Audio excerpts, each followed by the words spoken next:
Chapter 448. Tang Jing asked his roommates to take care of Nana. Then he went to look for Qi Shaoan. Fortunately, Qi Shaoan was still sane. Otherwise, Tang Jing would feel guilty. However, Qi Shaoan looked at Tang Jing strangely. At first it was joy. Then it was surprise. He looked around nervously as if he was afraid of something. "Professor Qi, why are you so careful?" Tang Jing asked with a smile that was not a smile. Qi Shaoan patted his chest and said with lingering fear, "I thought you wouldn't come back. You don't know that after we came back, everyone was quarantined and interrogated. They were only released after a few days." Tang Jing nodded and said, "What a big fuss. It seems that the 100,000 Hills incident is very important." "Of course it's important. This is the biggest discovery in the archaeological world. Of course, it's beyond our abilities." Qi Shaoan looked gloomy. "All the so-called big discoveries in the archaeological world over the years are nothing compared to this one.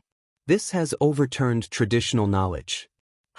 It's because you've overturned tradition that the higher-ups put you under strict scrutiny and gave you a gag order, right?" Tang Jing said calmly. "How did you know?" "I guessed." "That's an accurate guess. The higher-ups are afraid that I'll spill the beans, so they don't let me attend classes. Instead, they let me focus on my research. Actually, this is good. This is a big discovery. It's enough for me to study for many years," Qi Shaoan said. Tang Jing frowned slightly.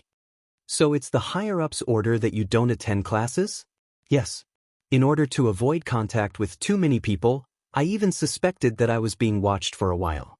But it seems that I'm too sensitive." Qi Shaoan smiled sheepishly. Tang Jing could not bring himself to smile. Obviously, his suspicions were true.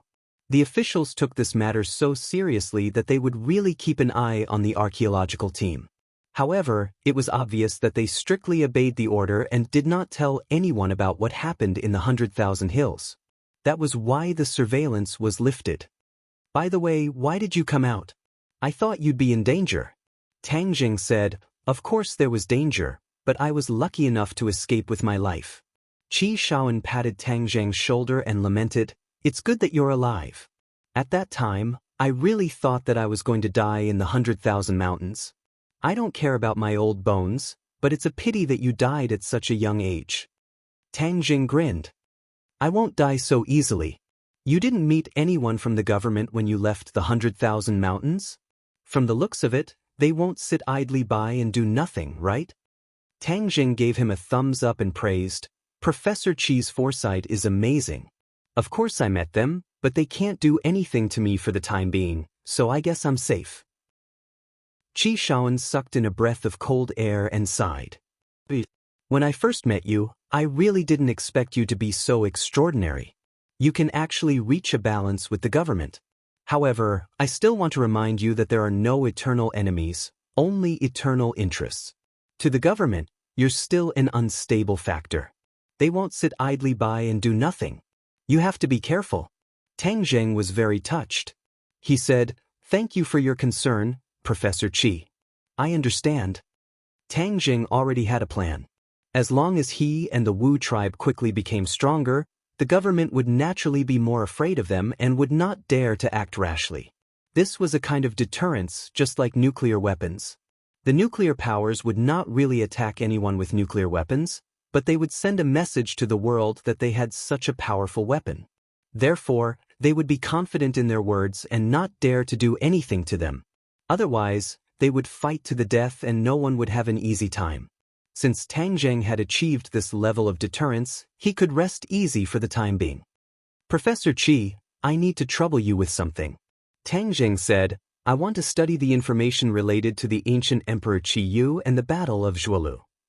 Qi Shaoan smiled proudly. His eyes narrowed into slits. He said, "I knew you would want to know these things, so I've already started to study them." Tang Jing was overjoyed. Qi Shaoan's knowledge in archaeology was much deeper than Tang Jing's. With his research, Tang Jing would definitely be able to find out the truth about the ancient era. "Professor Qi, have you heard of the term, stairway to heaven, in your research materials?" Tang Jing asked as an idea came to him. The stairway to heaven was of great importance. Tang Jing already had 30 pieces. He was eager to know the whereabouts of the other dozens of pieces. Although Tang Jing had not decided whether or not to bring the cultivators back from the skies beyond, at least there was this possibility now. He had to control this possibility in his own hands, otherwise, if it fell into the hands of someone with evil intentions, then the world would really be in chaos. Stairway to Heaven? Qi Shaoan scratched his white hair and fell into deep thought. Suddenly he rushed to a bookcase next to him. There were many large books on it. Many of them were books that Tang Jing had never heard of before. They were obviously professional books. Qi Shaoan pulled out a thick book from the pile and quickly flipped it open. Tang Jing found that this was not a complete book, but a book made up of many sheets of paper glued together in a messy manner. These sheets of paper were very ancient. They were obviously ancient books. Qi Shaoan carefully flipped through them. Suddenly he stopped. His eyes lit up and fixed on a piece of paper. Tang Jing hurriedly went over and saw that he was staring at a piece of paper. No, it was not a piece of paper. It was a piece of animal skin. There was a picture on it. The top of the picture was surrounded by clouds and mist. It was like a fairyland, but there were steps extending from the clouds.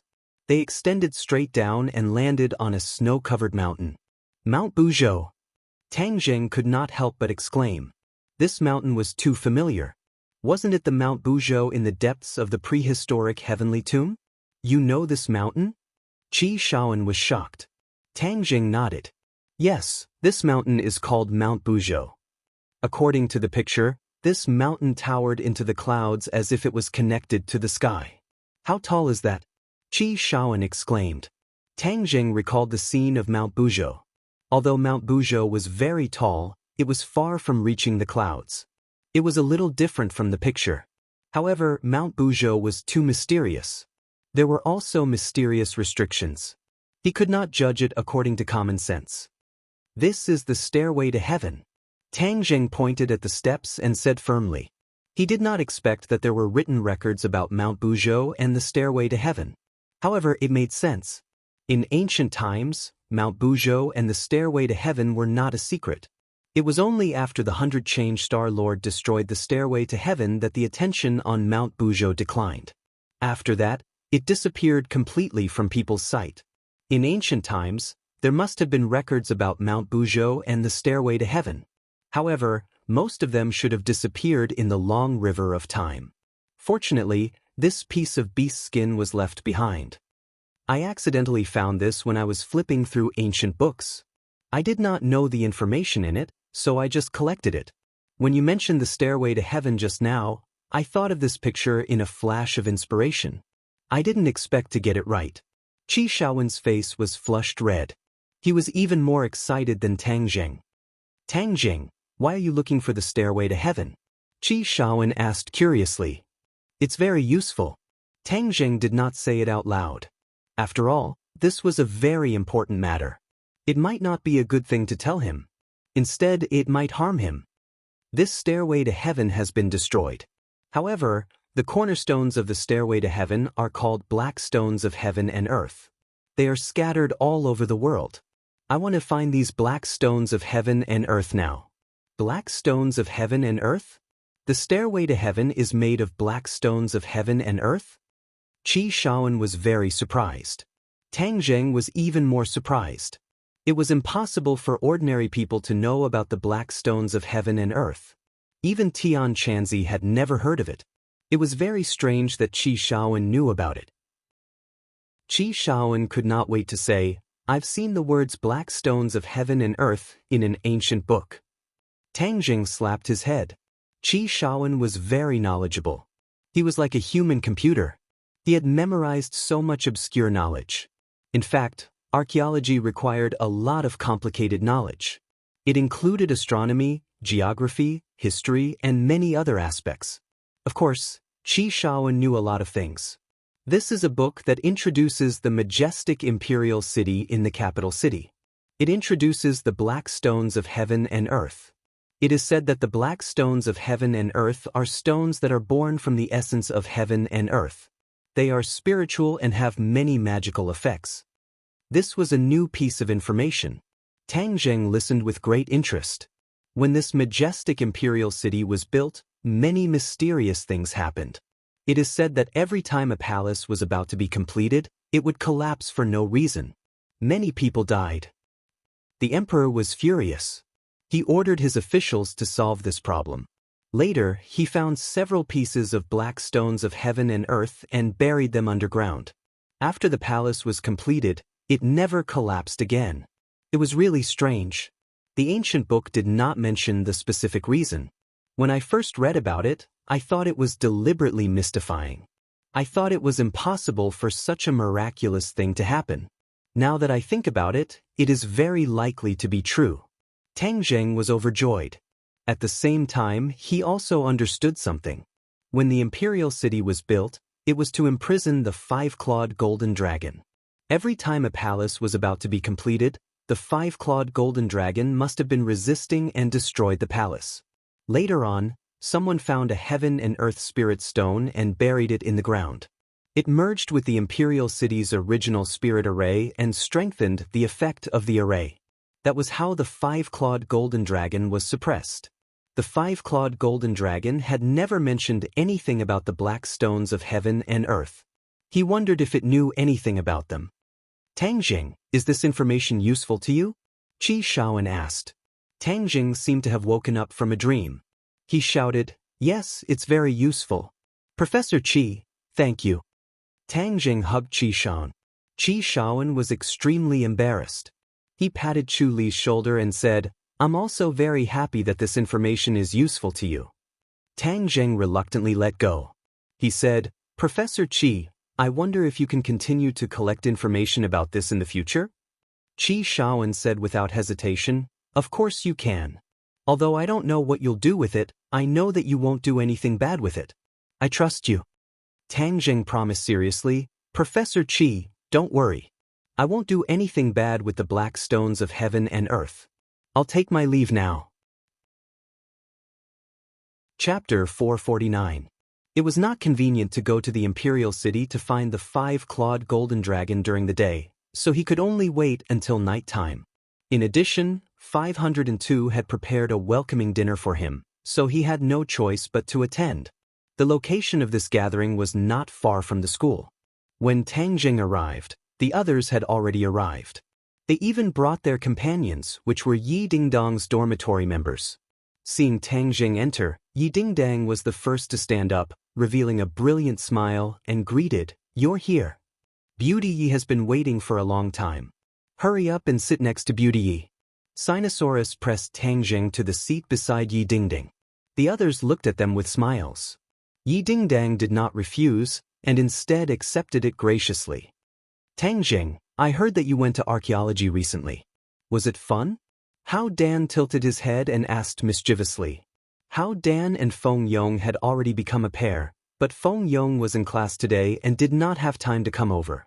Hao Dan had heard a lot about Tang Zheng's deeds from Feng Yong and was quite curious about him, and even a little bit worshipped him. "It's not fun." Tang Jing shook his head. This time, it could be said to be a narrow escape, and it was not fun at all. "How can it not be fun? Don't all archaeologists go to ancient tombs or famous mountains and rivers? At least it's more fun than staying in school." Hao Dan said in disbelief. "Archaeology is not only fun, there are also unknown dangers." "How could that be?" Hao Dan rolled his eyes and had an idea. "Could it be that it's like the legends? You guys went to an ancient tomb and then met a zombie?" Tang Zheng was stunned for a moment, then couldn't help but laugh. "Your imagination is really too rich. It's a waste not to write a novel. You actually found this advantage of mine. I've always wanted to be a literary and artistic young woman." Hao Dan boasted. The others were also amused by her cute appearance and laughed. Li Fangfei looked at Tang Zheng with a complicated gaze. In the past, he thought that the person with the deepest foundation in 502 was Zhou Yan, so he did not hesitate to dive into pursuing Zhou Yan's career. Later on, he discovered that Tang Zheng was actually a piece of unpolished jade. He looked ordinary and mediocre, but he contained a wealth of treasures. Even though Li Fangfei prided herself as an outstanding treasure hunter, she truly had no way of exploring Tang Zheng's treasure.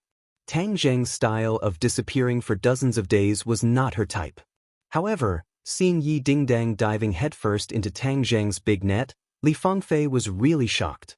Li Fangfei could already confirm that Yi Dingdang came from a big family with a prominent background, but she was deeply in love with Tang Zheng, which made her extremely puzzled. However, Li Fangfei did not dare to underestimate Tang Zheng in the slightest. Just the limelight of the martial arts assembly alone had overshadowed most of the students. Furthermore, she could not see through Tang Zheng in the slightest. Lu Xian leaned on Sinosaurus's side like a little bird, looking at the few of them with a smile. She was originally a person of few words, but now that she was conquered by Sinosaurus, she seemed to have become even less talkative, and became a little woman. "All right, everyone, don't just talk about me. While I was gone, a lot of things happened between you guys. Hi hey, each and every one of you is a pair," Tang Jing said with a smile. "Could it be that only you are allowed to set the fire, and we are not allowed to light the lamp? This is called charm, do you know?" Sinosaurus laughed and boasted. "You still dare to talk about charm? If you didn't pester us, would you be able to chase after our Lu Xian?" Li Fangfei teased. Lu Xian was moved by my sincerity. "What do you mean by pester us? You don't know anything about romance." Sinosaurus retorted righteously. Lu Xian rolled her eyes and pouted. "You're just pestering us, and you don't allow others to talk about it." Sinosaurus chuckled and added, "Hee hee, if you say so, then so be it. I'll listen to you."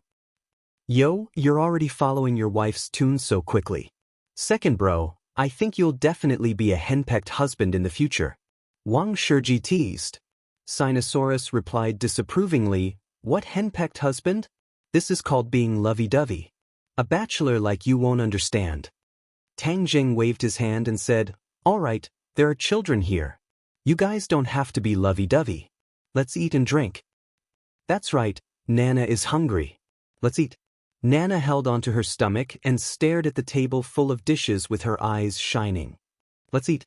The atmosphere warmed up and they toasted each other.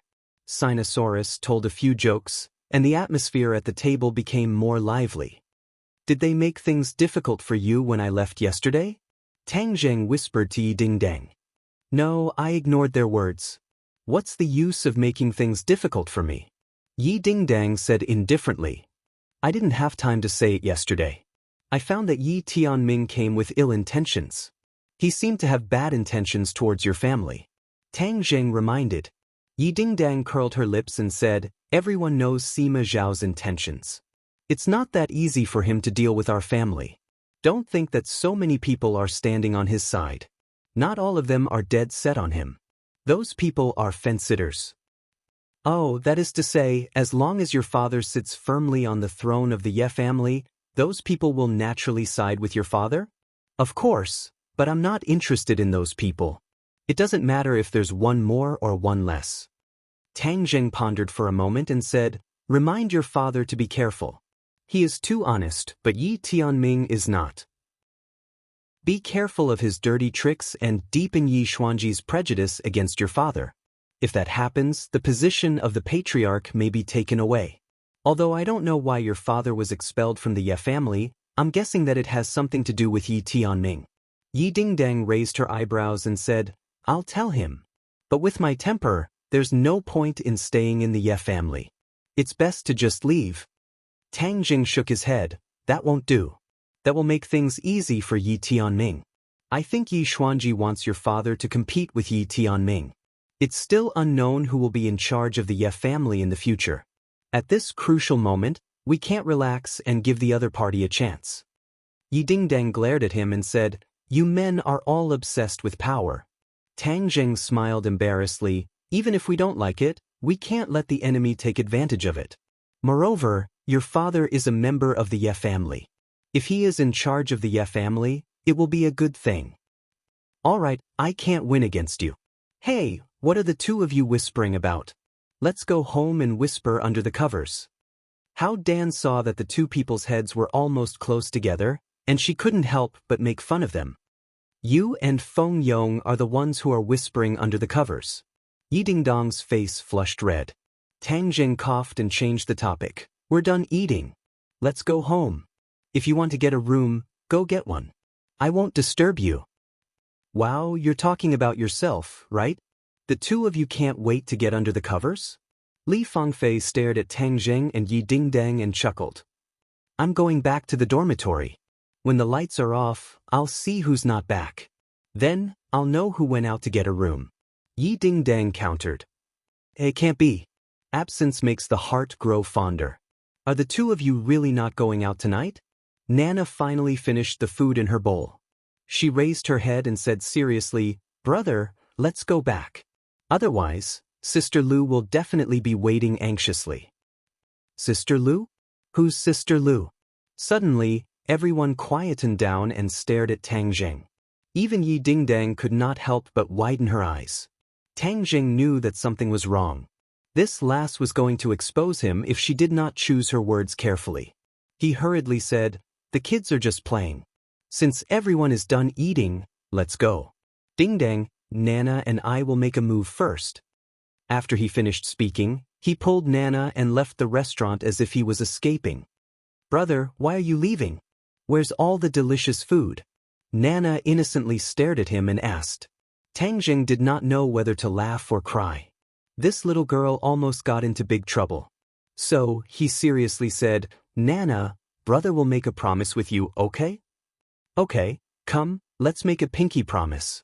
We won't change our promise for 100 years. Nana excitedly clapped her hands. In the future, don't mention Sister Lu's matters to outsiders. Tang Jing seriously said. Why? When you grow up, you'll understand adult matters. Tang Jing patted her little head and said. Nana did not understand and asked, Could it be that I can't tell Sister Dingdang? Of course, I know that Nana is the best at keeping secrets. This is our secret.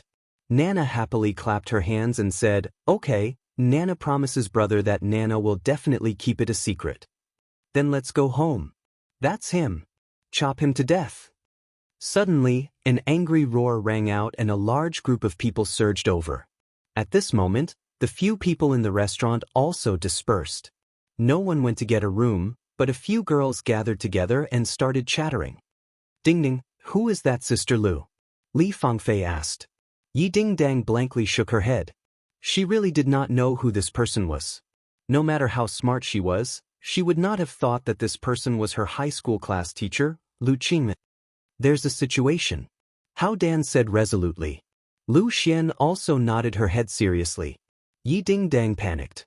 Could it be that there was really a situation? She knew about Tang Zheng and Fang Shishir. Could it be that there was another person? Maybe it's just a kid playing around. Don't take it seriously. Yi Dingdang took a deep breath and suppressed the panic in her heart as she forced out a smile. Dingdang, don't force yourself to smile. Your expression has already betrayed your heart. Moreover, it's better to believe in this kind of thing than not to believe in it. Making preparations early is the best strategy. Li Fangfei warned with the appearance of an expert. Yi Dingdang's panic grew stronger and stronger. If you secretly follow him one day, he will definitely reveal a flaw. As long as you follow the clues, everything will come to light. Li Fangfei clenched her fists and waved her hands in the air as she said. Yes, a woman must fight for her own happiness. Hao Dan and Lu Xian agreed in unison. Tang Zheng did not expect that because of Nana's unintentional words, he would reveal a huge flaw. However, at this moment, he did not have the mood to care about this matter. This was because he was facing a large group of people, and among them, there were even people holding guns and swaggering at him. Chapter 450. Brat, aren't you very arrogant? Try moving and your brother Scar will let you know the taste of a bullet today. Scarface flaunted his might as he coldly sneered. Tang Zheng looked at these dozens of people without batting an eyelid. Most of them had weapons in their hands, especially a few of them who were holding guns. The threat was not small. Are you born in the year of the dog? You actually found me. Tang Jing asked with a teasing smile. Fuck, you still dare to be arrogant?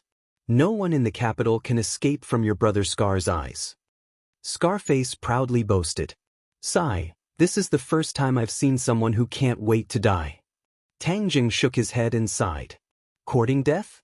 I think you're the one who's at death's door and still boasting shamelessly. Open fire and get rid of him.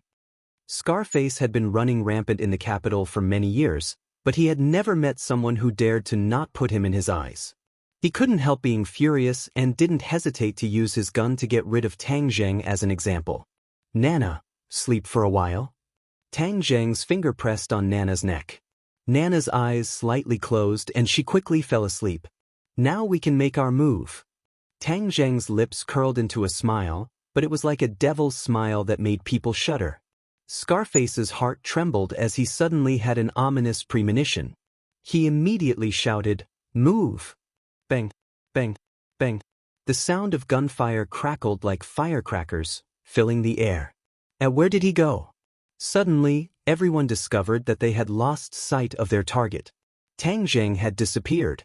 Scarface's heart suddenly felt a sense of danger.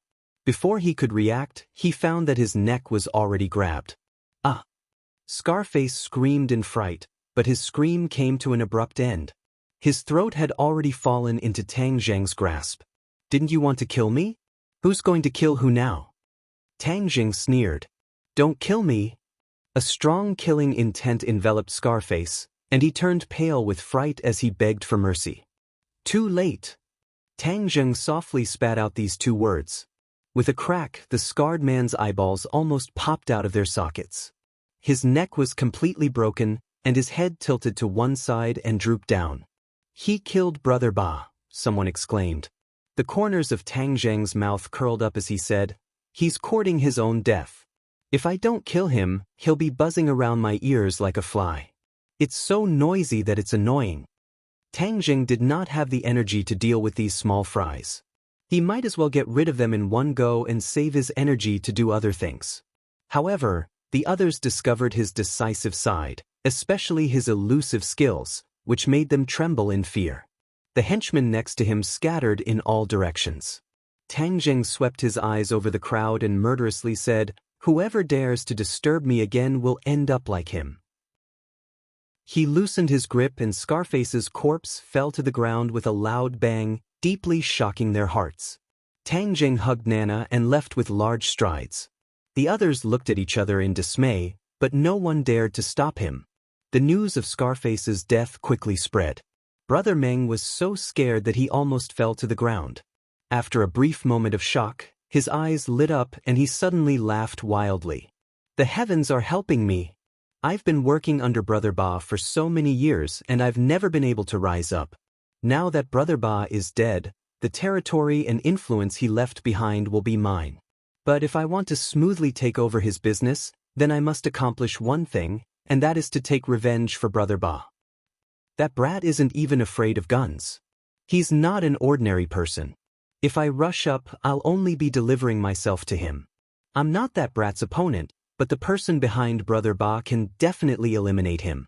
Thinking about the person behind Brother Ba, the light in Brother Meng's eyes burned even more fiercely. As Scarface's henchman, he understood Scarface's background. Scarface was able to stand tall in the capital for so many years and contend against his other big brother Hazy. What he relied on the most was not his subordinates or the guns in his hands. His biggest reliance was the Chu family. Scarface was a dog of the Chu family. Whatever the Chu family said, he would do. It didn't matter if he killed Scarface, but this was touching the interests of the Chu family and going against the Chu family. The Chu family needed an agent, so they wouldn't brazenly let their own family members do this dirty work. Since Scarface was dead, then he, Brother Meng, was naturally the best candidate. Right now, the most important thing was to find the people from the Chu family. Brother Meng thought hard and finally slapped his head. He thought of a clever idea. The big shots of the Chu family were not easy to find, but the Chu family's child Feng was very high profile. Brother Meng knew his whereabouts. Right now, Child Chu must be playing at Heavenly Fragrance and National Beauty. I have to go see him immediately. Brother Meng spent a lot of effort and felt that it was more difficult than a fierce battle. Finally, he met the Chu family's young master Chu Xiaofeng at Heavenly Fragrance and National Beauty. Heavenly Fragrance and National Beauty was the name of a clubhouse. This clubhouse was only targeted at high-end customers. Ever since the martial arts assembly, Chu Xiaofeng had been in a state of fear. He was deeply afraid that Tang Zheng would find out that he and Song Yu had teamed up to trick him with the spirit-severing pill, so Chu Xiaofeng didn't leave the house at all, as if he was a young lady from a big family. Only after the news of Tang Zheng being a cultivator reached the capital did Chu Xiaofeng finally release himself from the boudoir, and once again started to scheme with Song Yu. They finally understood why the spirit-severing pill was ineffective. It turned out that Tang Zheng was a cultivator. However, this time, they were no longer worried. Instead, they were ecstatic. Now that Tang Zheng's identity had been exposed, he would become the target of public criticism and would attract crazy attacks. They didn't have to worry about Tang Zheng coming to find trouble with them. Chu Xiaofeng was really stifled.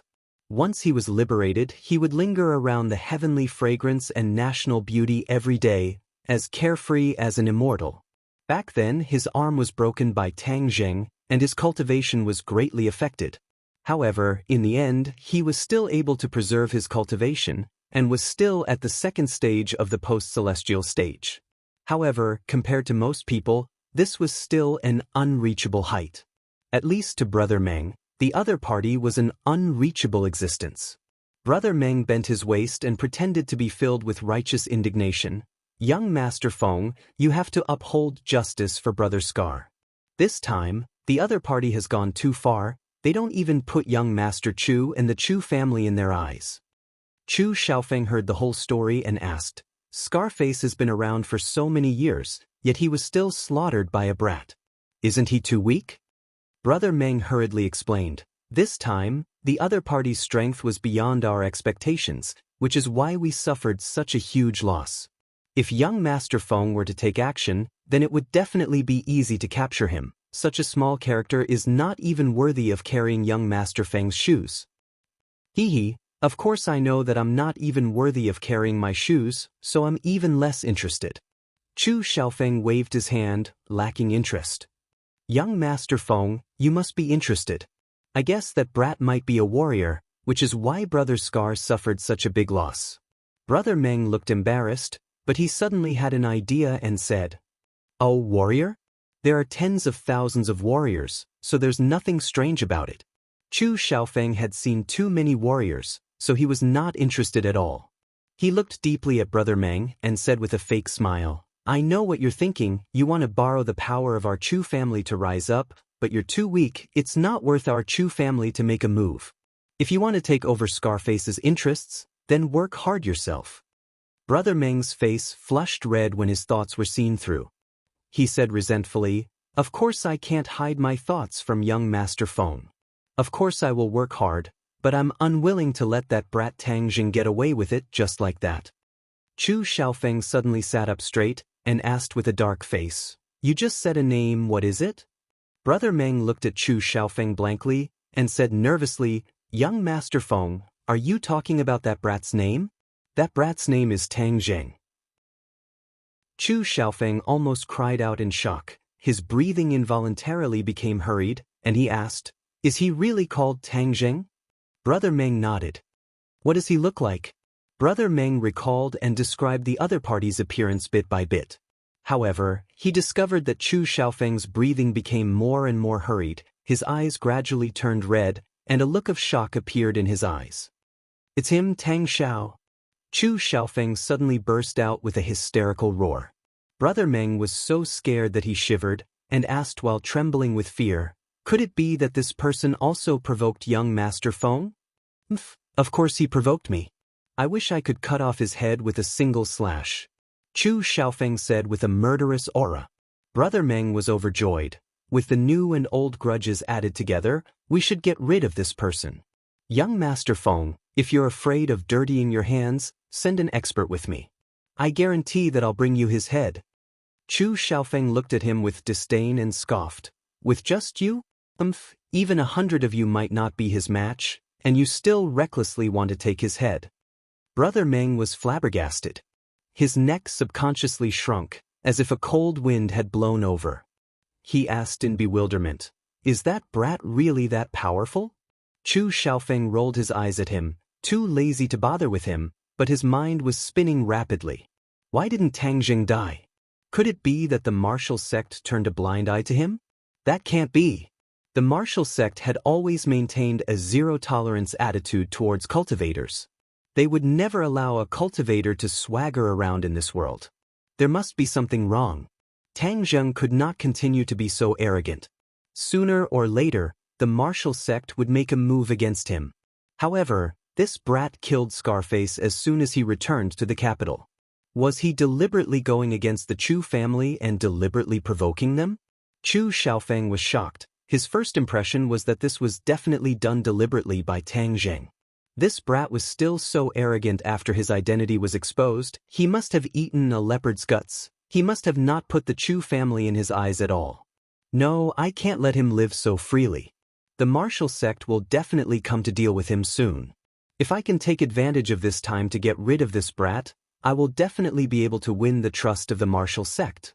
That way, the Chu family will be able to take advantage of the situation to rise, and his position in the Chu family will also greatly increase.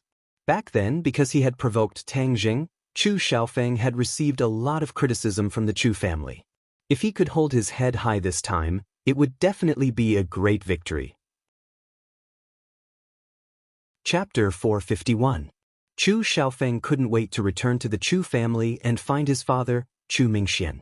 After Chu Mingxian heard his son's report, he muttered to himself, "You want the old man to personally take action?" Yes, if the old man makes a move, he will definitely succeed. That brat Tang Zheng will definitely die. Chu Xiaofeng vowed. Chu Mingxian was silent, his expression serious, and only after a long while did he say in a deep voice, "Your plan is not impossible. If Tang Zheng dies, it would be to solve a huge problem for the martial sect. Taking advantage of this opportunity to form a relationship with the martial sect, it would be beneficial to the martial sect, but the key is the master behind Tang Zheng." Mentioning this person, both father and son fell into silence. Their impression of Tian Chanzi was simply too deep. Back then, on Yen Potion's 80th birthday, not only did the Chu family lose Chu Xiaohui, a young talent, they had also lost all face.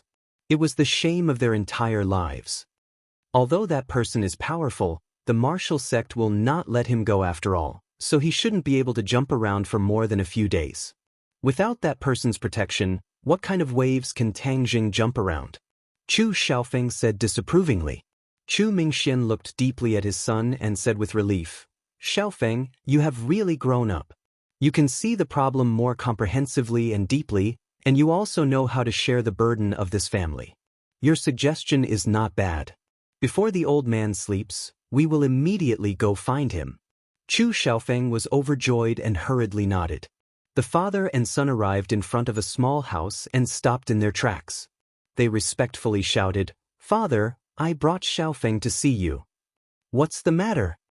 An old voice sounded. "We have something to report to you. Didn't I tell you before that you should try to make a decision about the Ye family and not disturb my cultivation?" The old voice said. Chu Mingxian lowered his head and said, "Father, I am unable to make a decision on this matter. I must report it to you." The other party pondered for a moment, then said, "Come in." An iron door opened on its own without any wind, revealing a dark room. There was not a single ray of light in the room, so it was impossible to see what was going on inside. Chu Xiaofeng shivered. He had been very afraid of his grandfather since he was young, and when the old man got older, his temperament became very strange. He did not like the sun and locked himself in this small iron house all day long. It was said that he was cultivating, and it was very difficult for others to see him. If it wasn't for something important, the iron door would never be opened. Chu Mingxian and Chu Xiaofeng fell into the darkness. The iron door closed with a bang, scaring Chu Xiaofeng so much that his entire body trembled. It was pitch black, and he couldn't see anything. However, the old master's voice rang out. "Xiaofeng, you're a man of the Chu family. How can you be so useless?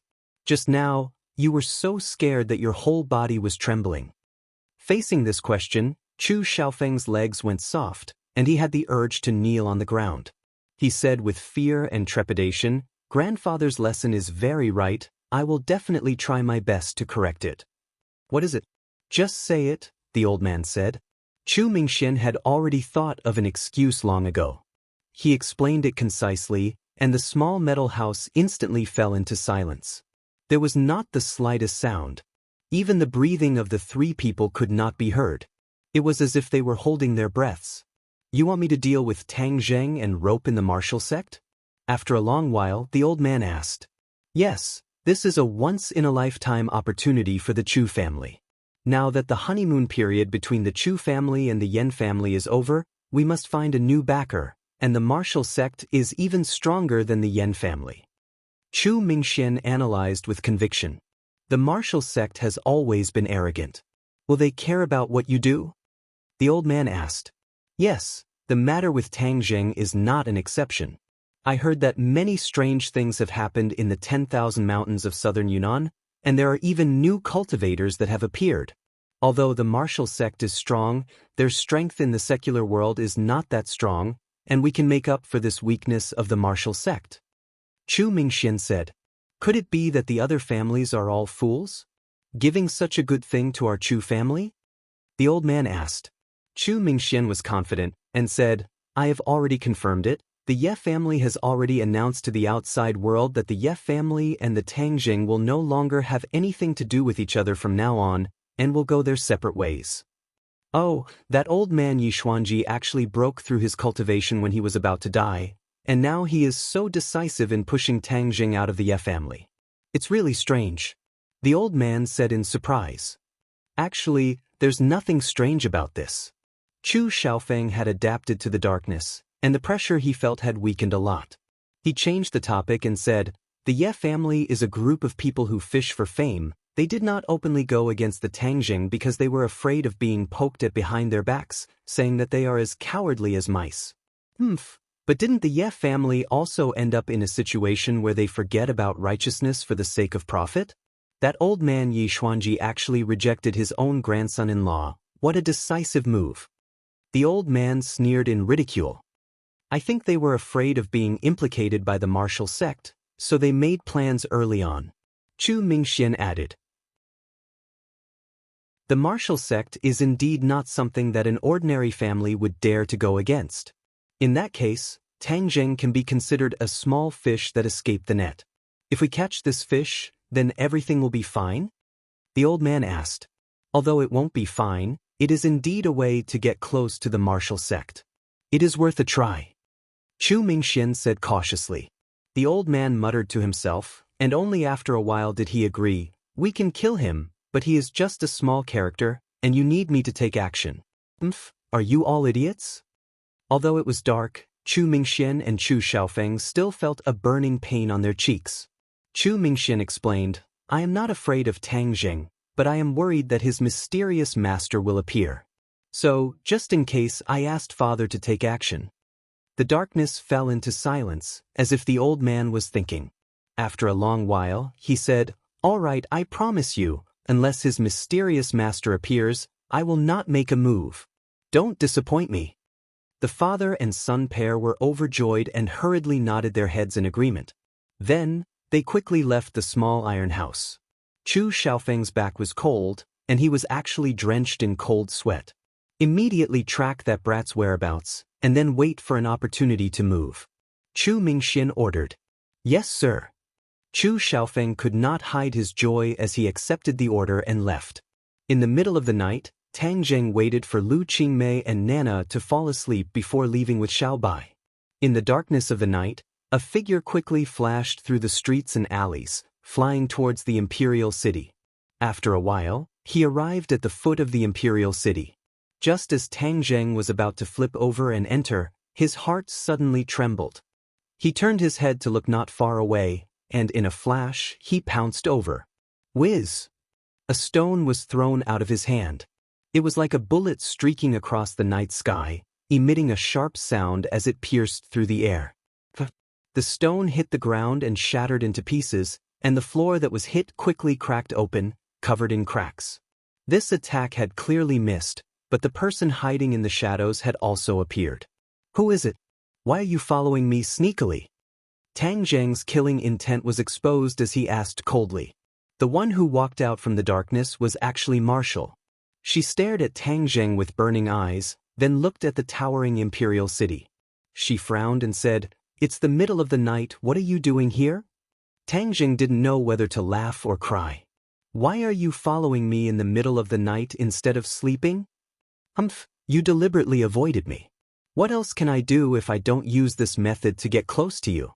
Marshall asked angrily. Tang Jing was speechless. Ever since he returned to the capital, he had sent Marshall away, and then seemed to have forgotten about her existence.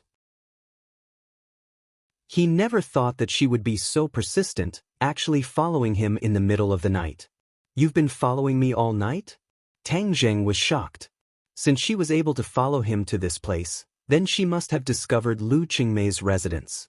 Lu Qingmei was a cultivator. Could it be that she was also exposed?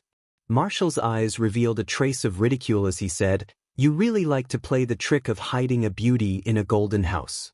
That's your high school teacher, right?" Tang Jing said without changing his expression, "This is none of your business." "Of course I don't care about these messy things," Marshall said. Tang Jing heaved a sigh of relief. Although Lu Qingmei was a cultivator, to martial artists, cultivators were just like ordinary people. If they did not take the initiative to expose themselves, they would not be able to tell.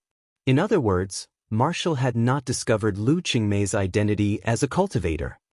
"What's the point of following me like this? Could it be that you really want to stay by my side?" Tang Jing asked curiously. "I came here today to tell you two things." "Oh, what is it?" "Didn't you tell me to ask Li Xiaotian about the movements of the Rockefeller family? They haven't made any movements recently. In addition, Louis's whereabouts have not appeared. I reckon he should have returned to his own country." This was not much different from what Tang Jing had expected. As long as Louis did not do anything else, he would not have the time to pay attention to him. "In addition, you have to accompany me to the martial sect." "What?" Tang Jing was shocked. "You want me to go to the martial sect? Then wouldn't I be walking right into a trap? I'm not that stupid." Marshall said disdainfully, "If I really wanted to kill you, why would I save you?" Tang Jing was speechless. However, he still wouldn't go to the martial sect.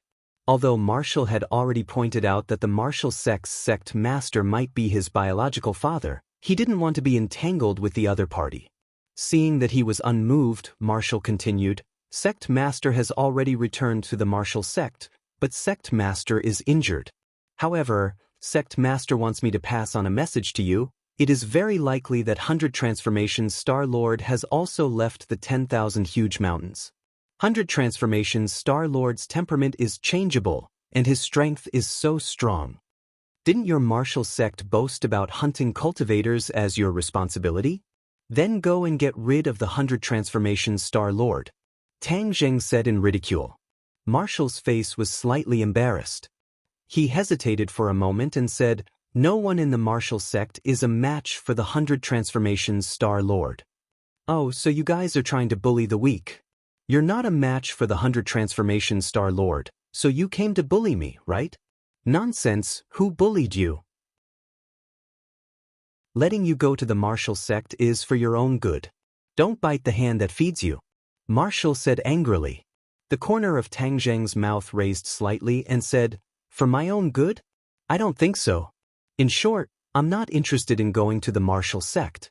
Don't waste your saliva trying to persuade me." "I'll wait until you go." "How long can you wait?" "Until you go." Tang Jing shrugged his shoulders. "Then go ahead, but there's no need to follow me. Please go back." Chapter 452. Tang Jing's face was filled with resentment. Back then, he had tricked the third elder in the imperial city and allowed him to enter the 5-clawed golden dragon's stomach. "It really is you." Marshall instantly understood and revealed an unkind expression. "I had long guessed that you were related to this matter." How did you do it?" Since he had been seen through, Tang Jing did not deny it and openly said, "If I don't kill him, he will kill me. This is a situation of life and death." Although Marshall admitted that what Tang Jing said was true, the person who died was the third elder of the martial sect after all, and his relationship with Marshall was even closer. "If it weren't for your relationship with the sect master and the martial sect, I would have killed you right now," Marshall said hatefully. "You're not my match. You can't kill me." Tang Jing said bluntly. Marshall's face was slightly embarrassed and he was speechless. After pondering for a moment, he changed the topic and asked, "Did you come to the Imperial City in the middle of the night to do something bad again?" No comment. Then I'll follow you and see what you're going to do. Although I can't kill you now, I have to be on guard against you doing bad things. Marshall said warily. Tang Jing curled his lips. How could I do bad things? On the contrary, it's more likely that you will do bad things. Since you're willing to follow, then let's see if you can keep up. Tang Jing tapped his foot and flipped over the walls of the Imperial City. With a leap, he disappeared from the Imperial City. Marshall's speed was not slow either, following him like a shadow. Tang Jing did not head straight for the palace, but instead led Marshall around the Imperial City. He was more familiar with the environment of the Imperial City. After circling around for half a round, Marshall was already a little lost, and was left further and further behind by Tang Jing. Tang Jing looked back and finally did not find any traces of Marshall. He could not help but heave a sigh of relief. He suddenly changed the direction of his advance and shot towards a nearby palace. Finally, he arrived at his destination, activated the array, and entered the ground. However, Marshall was like a headless fly, searching for a long time, but he had no choice but to admit that Tang Jing had indeed disappeared without a trace. She angrily stomped her feet and muttered unwillingly, "This person is extremely hateful. Where did he go? Why did he disappear into thin air?" Tang Jing had a faint smile on his face as he arrived at the huge hall. Xiaobai took the lead and jumped in front of the five-clawed golden dragon. The five-clawed golden dragon's eyes were also filled with joy. He spoke in human language. "You're finally here. This time, you must let him accompany me for a few more days." The five-clawed golden dragon seemed to be used to the days when Xiaobai was around. This time, after Xiaobai left, it actually felt a strong sense of loneliness. Xiaobai rubbed itself against the five-clawed golden dragon's body and squeaked a few times. It was full of joy. The little guys seemed to have fallen in love with the five-clawed golden dragon. "No problem." Tang Jing agreed. "I came here this time to ask you a few questions." The five-clawed golden dragon stared at him with its big eyes and said meaningfully, "This trip to Dianan, your harvest is not small. You actually increased your cultivation again.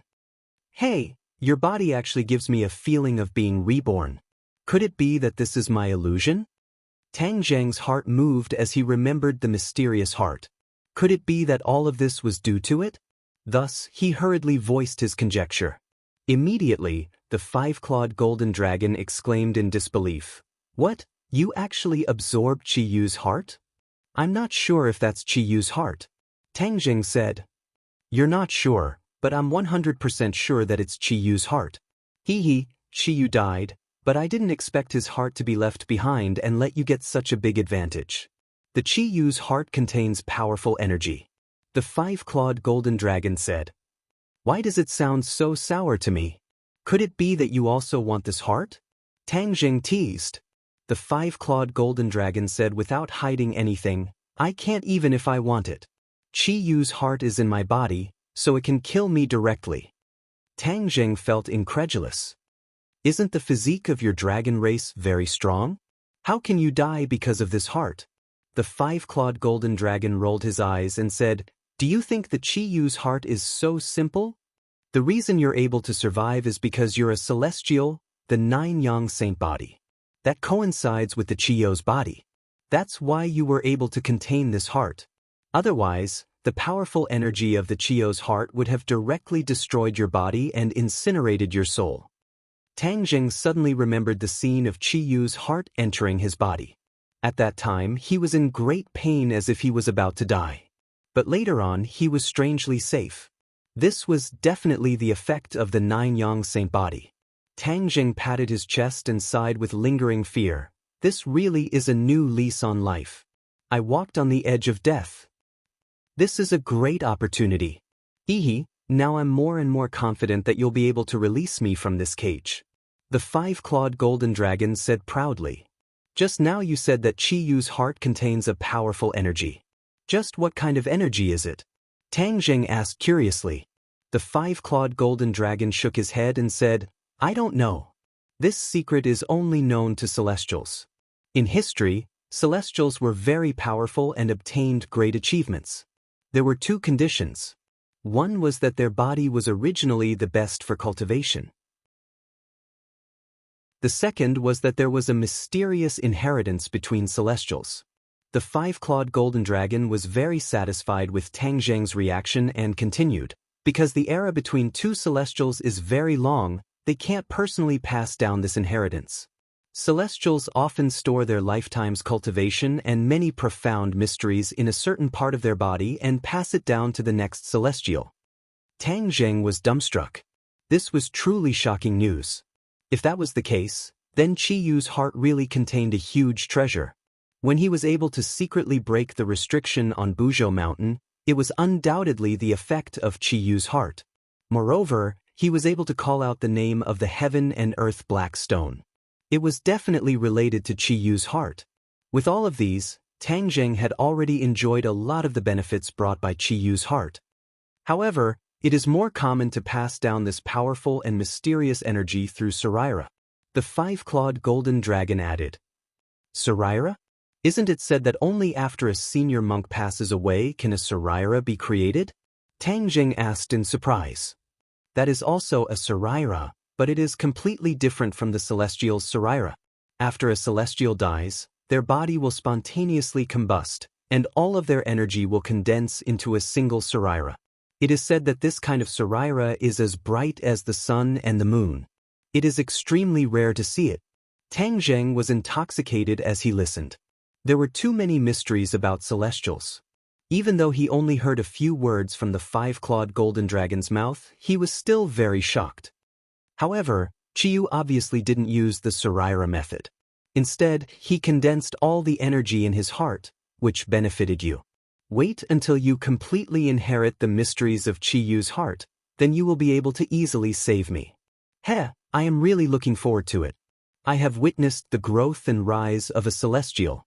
This is really a rare and miraculous experience. The five-clawed golden dragon said with a strange expression on his face. Tang Zheng knew that Qi Yu's heart was not something that could be understood in a short period of time. It was better to first understand the matter of the heaven and earth black stone, so he asked, Do you know about the heaven and earth black stone? Of course I know about it. It is a spirit stone that gathers the essence of heaven and earth. However, it is very rare. The most famous one is the Stairway to Heaven in Buzhou Mountain.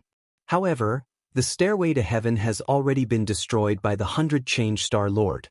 The five-clawed golden dragon said regretfully. Hearing this, Tang Zheng was shocked. He did not expect the five-clawed golden dragon to know so many things.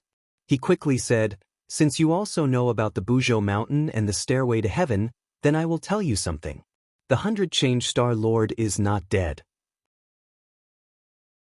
He has appeared in this world again. What? The five-clawed golden dragon's whiskers trembled slightly. How is that possible? It has already been so many years. He is still not dead? Yes, he is not dead. I even escaped from his hands. Tang Zheng said solemnly, How do you know so many things? As long as you live long enough, you will know a lot of things that other people do not know. Although I have only lived for 1,000 years, but the history of the dragon race has a long history. There are a lot of things recorded, so I know a lot of secrets. The five-clawed golden dragon said proudly. What kind of race is your dragon race? Tang Zheng asked curiously. The five-clawed golden dragon pretended to be mysterious and said, When you meet more dragons in the future, you will naturally know. Back then, the 100 Change Star Lord was quite powerful. Now, no one in this world is his match. This was a regrettable reality. Let's not talk about the 100 Change Star Lord for now. Do you know where the heaven and earth Xian stone went after the heaven stairway was destroyed? Tang Zheng asked. The heaven and earth Xian stone are scattered in every corner of the world, and no one can predict their exact location. However, as long as you have the heart, you will definitely be able to find these heaven and earth Xian stone. As far as I know, Qi Yu has found quite a few heaven and earth Xian stone, and other people have also found them. However, it is not easy to collect all of them. Tang Zheng's heart moved. The heaven and earth Xian stone buried in the Witch Clan's plaza must have been found by Chiyu. The key now was where the other heaven and earth Xian stone were. I can tell what you're thinking just by looking at your eyes. You want to gather all the heaven and earth Xian stone, right? Hee hee, I know a place that must have this thing. The five-clawed golden dragon said mysteriously. But Tang Jing asked impatiently. Southern Sea Dragon Palace. Dragon Palace? Tang Jing was extremely surprised. Yes, back then, the Dragon Clan built a dragon palace in the Southern Sea, and the cornerstone was the Heaven and Earth Xian Stone. Later on, the Dragon Clan left the Dragon Palace, but the Dragon Palace was left behind. I believe that the Heaven and Earth Xian Stone are still in their original place. Tang Jing was overjoyed and asked, "Where is the exact location of the Dragon Palace?" Don't be in a hurry to ask me. Let me ask you first. What exactly do you want the Heaven and Earth Xian Stone for? The Heaven and Earth Xian Stone can be used to rebuild the Heaven Stairway. Could it be that you want to rebuild the Heaven Stairway and then go to the sky beyond heaven to bring back the other cultivators? The five-clawed golden dragon asked curiously. Chapter 453. I'm not interested in what you're going to do as long as you get me out of here. However, the Dragon Palace I mentioned is indeed a good place to go. It's empty, so you can easily get the dark stones of heaven and earth. The five-clawed golden dragon said. Tang Jing nodded his head and asked for the detailed address, memorizing it in his heart. I have one more thing to ask you. Do you know if there are dark stones of heaven and earth buried in the Imperial City? Here too? The five-clawed golden dragon's eyes widened. That's right. When they were building this Imperial City, every time the palace was about to be completed, they would fail. Then, they would find heaven and earth mystic stones from somewhere and bury them underground, allowing the palace to be built smoothly. Tang Jing repeated the information that Qi Shaoan had found. Hearing this, the five-clawed golden dragon's eyes flashed with a terrifying light and murderously said, "So that's how it is. When they wanted to suppress me with that array, I was able to resist at first. Later, I felt that the array's power suddenly increased. I never thought that it was the dark stones of heaven and earth. What a cunning human! The dark stones of heaven and earth can greatly increase the power of the array. No wonder I was suppressed alive for so many years. Then do you know how to find the dark stones of heaven and earth? The array The five-clawed golden dragon said without hesitation, the dark stones of heaven and earth can only increase the power of the array when placed in the array Oh, where is the array In the stone room behind. The five-clawed golden dragon moved its huge body and revealed a stone door behind it. Tang Jing was shocked. He did not expect that there was a stone room behind it. He could not help but stare at the closed stone door. Enter this door and you can see if the dark stones of heaven and earth you're looking for are inside. The five-clawed golden dragon said. Tang Jing could not wait to rush over. He stared at the stone door and asked, "Since you know the array why didn't you open it before?" There is a restriction on this stone door. Only humans can open it. If I touch it, I will definitely trigger the restriction. The five-clawed golden dragon said helplessly. Tang Jing suddenly realized that the eccentric person who built the Imperial City must have added a restriction on the door to prevent the five-clawed golden dragon from breaking the formation by itself. However, even with the huge body of the five-clawed golden dragon, it was unable to squeeze into this small stone room. That person was worrying too much. Of course you have to push a door. Do you need me to teach you that? Tang Jing was greatly embarrassed. He quickly placed both of his hands on the stone door. Ripples appeared on the stone door. This stone door was incomparably heavy. He took a deep breath and circulated his true qi. Kakaka. The stone door slowly opened. It was pitch black inside. Tang Jing looked around and said, "Why is there nothing here? Why don't you go in and take a look?" The five-clawed golden dragon said. Tang Jing hesitated for a moment, then lifted his foot and walked in. Bang! The stone door quickly closed with a loud muffled sound, which gave Tang Jing a fright. He quickly calmed himself down and was on full alert. Boom! A green lamp lit up. The faint light finally allowed Tang Jing to see the scene in the stone room. Immediately, he could not help but exclaim, "Ah!" The sound echoed in the stone room. It was frightening. At this moment, Tang Zheng was both shocked and frightened.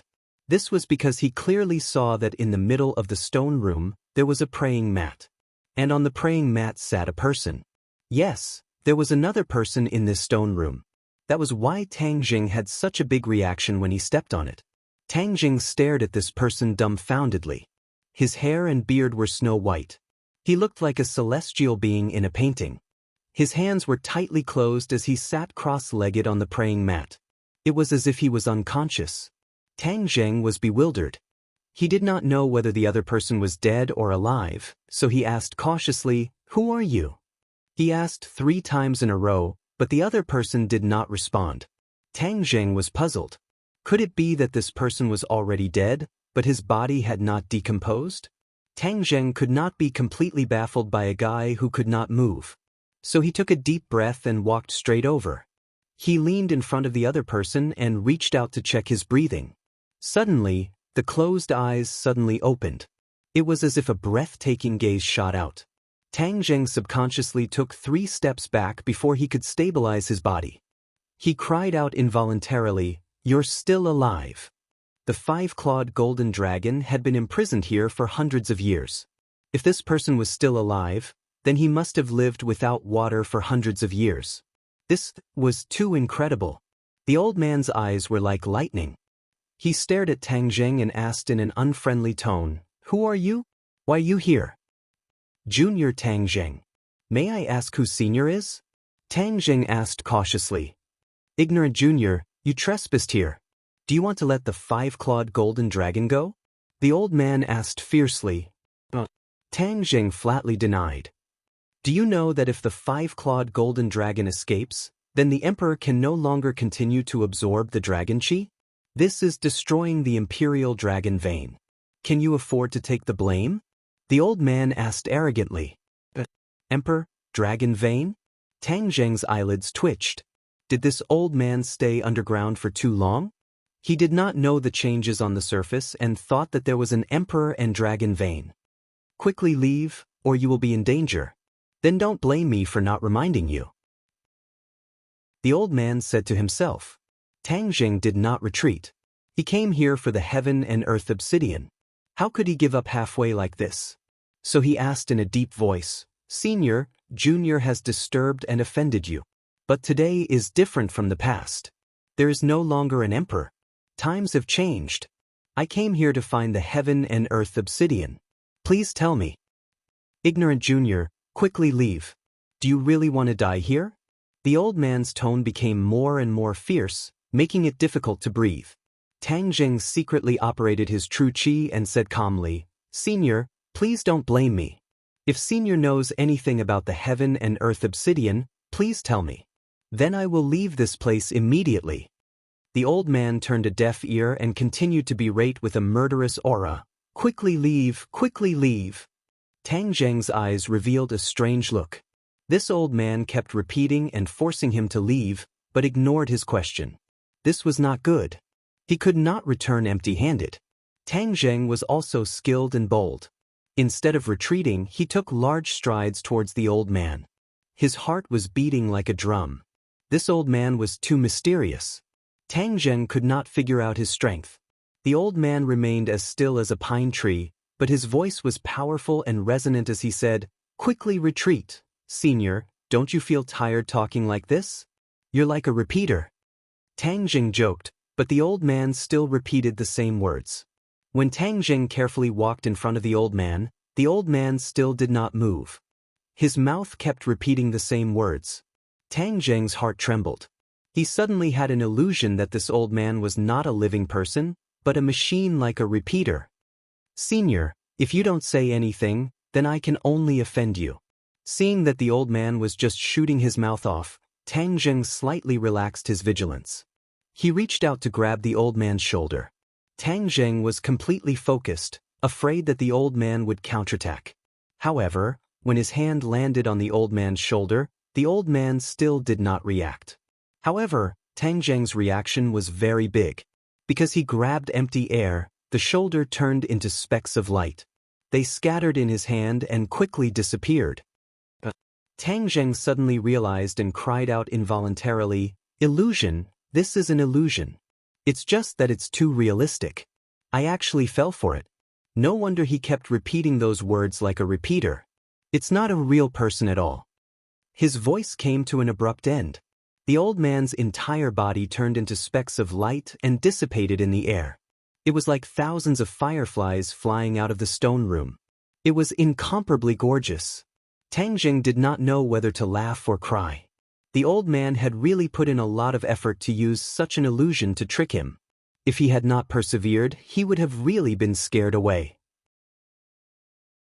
However, from this illusion, it could be seen how powerful this old man was. An illusion could last for hundreds of years like a real person. This kind of skill was too rare. No wonder a divine creature like the five-clawed golden dragon was imprisoned here. This old man's cultivation was ridiculously high. Tang Zheng could not help but sigh. The specks of light completely dissipated, and the lamp also went out with a whoosh. However, the stone room did not turn pitch black. Instead, a bit of gentle white light spread out from the bottom of his feet. Not long later, the stone room was enveloped in white light. This white light was not dazzling at all. It was extremely gentle and seemed familiar. Tang Jing blurted out, "Heaven and Earth Xian Stone." Yes, this was the light emitted by the Heaven and Earth Xian Stone. It was exactly the same as what he had seen in the Witch Clan's plaza. Tang Jing immediately followed the source of the light and found that it came from underground. The ground was made of stone slabs, and the light came from the gaps between the stone slabs, illuminating this small space. The Heaven and Earth Xian Stone is underground. Tang Jing was overjoyed. Judging from the light, there should be a lot of Heaven and Earth Xian Stone. My luck is really good this time. It's all thanks to Professor Qi's reminder. Tang Zheng was overjoyed. He had an idea and thought that since the Heaven and Earth Xian Stone was the core of the formation, it must be related to the survival of the formation. If he took out these Heaven and Earth Xian Stones, the power of the formation would decrease sharply. Then wouldn't the five-clawed golden dragon be able to break out of the prison? He had promised to save the five-clawed golden dragon, but according to the five-clawed golden dragon, he needed to reach the semi-god realm to do so. But now, a miracle seemed to have happened. Without the cultivation of the semi-god realm, he could help the five-clawed golden dragon break through the shackles. The key was to take out these Heaven and Earth Xian Stones. Tang Zheng was extremely excited. After a long while, he calmed down and circulated his genuine qi. His power was instantly raised to the peak, and he struck out with his palms. Boom, boom. The two palms hit the floor with a dull sound. In an instant, the earth shook and the mountains shook. Tang Zheng's body hit the wall with a whoosh. The stone room also shook violently, as if there was an earthquake. Chapter 454. Tens of thousands of lights were lit up, and the sound of alarms resounded through the sky. Many people rushed to the streets. Many of them were still naked, only wrapped in blankets. They looked at each other in horror and asked, "Earthquake?" It must be an earthquake. The great earthquake in the West a few years ago had caused the people of this country to fall into a state of panic over earthquakes. Where did it shake this time? Everyone shook their heads blankly. Fortunately, the ground had stopped shaking, and the anger of the earth seemed to have stopped. However, no one dared to go home.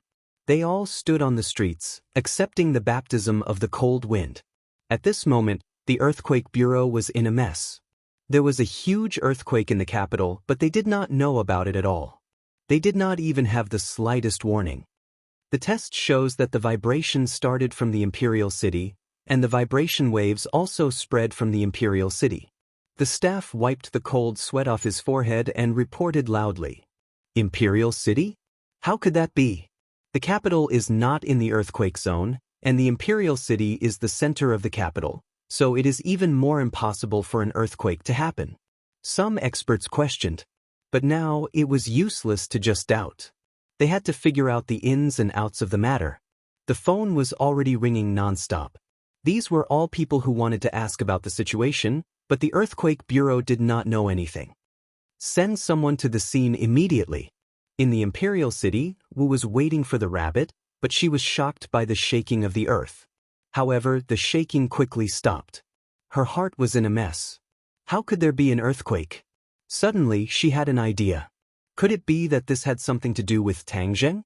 She was shocked by this thought. What ability did Tang Zheng have to cause such a huge earthquake? But if it wasn't him, who else could cause such a huge commotion? Moreover, as someone who was at the scene, she could clearly feel that the earthquake had started from the Imperial City. She looked towards the well-arranged group of palaces, and her gaze narrowed as she locked onto a direction. The vibration is coming from there. I have to go take a look. Whiz! With a leap, Marshall flew out like a lark, rapidly advancing between the palaces. At this moment, Tang Zheng finally stood firm on his feet. He looked up and saw that the floor was not damaged at all. The soft white light still seeped through the cracks of the stone. Let's try again. I don't believe that I can't get the heaven and earth black stone out. Tang Zheng clenched his teeth. This time, he did not use his hands, but took out the heaven-shocking bow and the shooting sun arrows. Skywalker, what are you doing? The five-clawed golden dragon's voice came from outside the stone door. It was very weak. Obviously, the soundproofing effect of the stone door was good. What happened? You made the entire capital quake. Do you know that? The five-clawed golden dragon said. What? Earthquake? Tang Zheng thought that it was just the stone room shaking a little. He didn't expect that it would cause an earthquake in the entire capital. This movement was too big. I found the heaven and earth black stone, but it's buried underground. I just wanted to get it out, but I didn't succeed. Tang Zheng said. The five-clawed golden dragon pondered for a moment. Then he said, then quickly think of a way to get the heaven and earth black stone. That way, we can break this array formation. Then I can escape. But under my attack, there was no effect.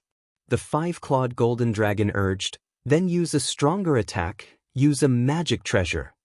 Just as Tang Zheng was about to try again, a thought suddenly flashed through his mind, and he immediately stopped his hand. What are you still dawdling for?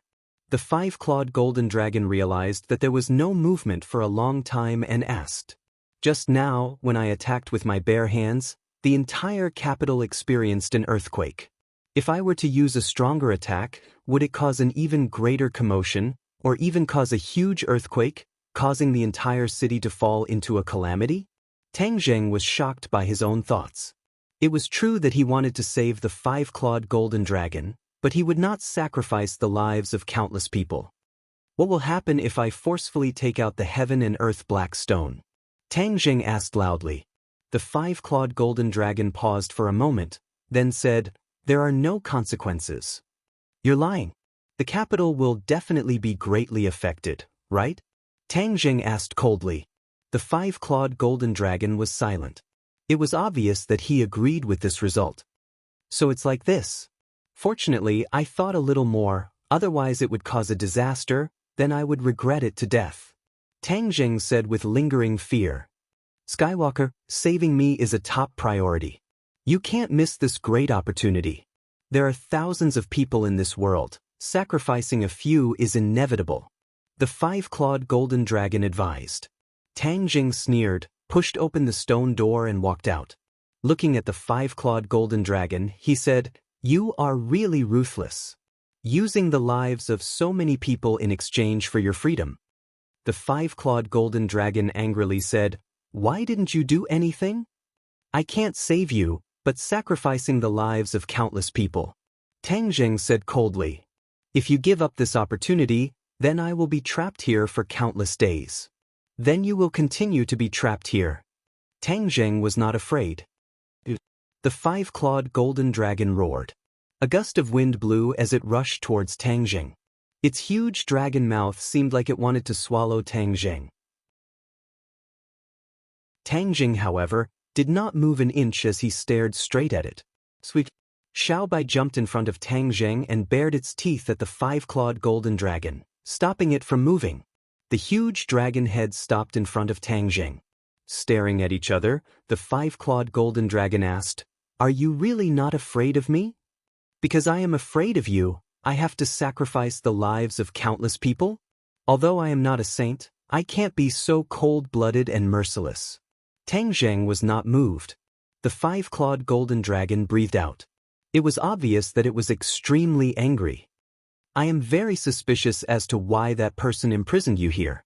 I think it is not as simple as just letting the emperor absorb your dragon chi to strengthen the dragon vein. Tang Zheng asked. A trace of panic flashed through the five-clawed golden dragon's huge eyes. It said, "What other reason could there be other than that?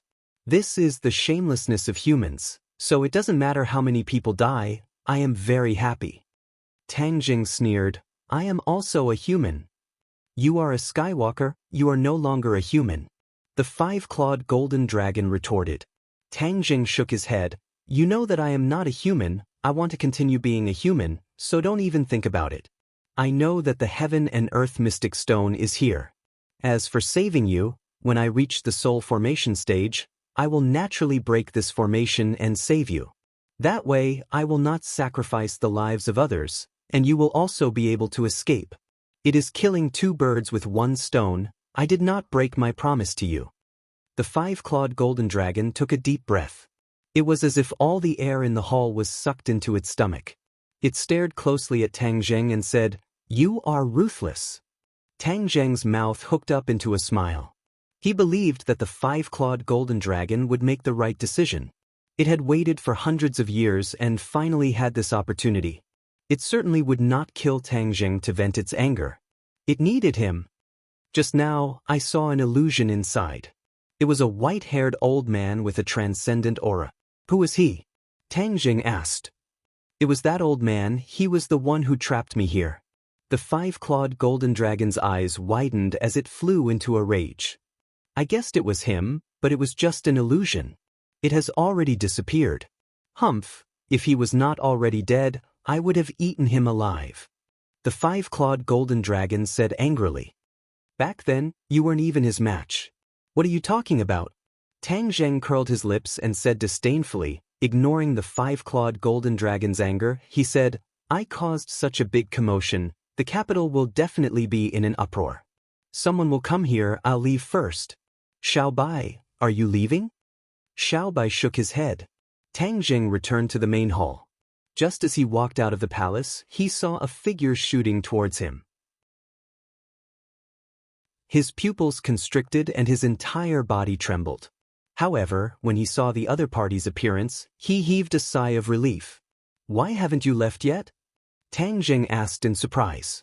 Marshall stared at him with a complicated expression and asked, "Were you the one who caused the earthquake just now?"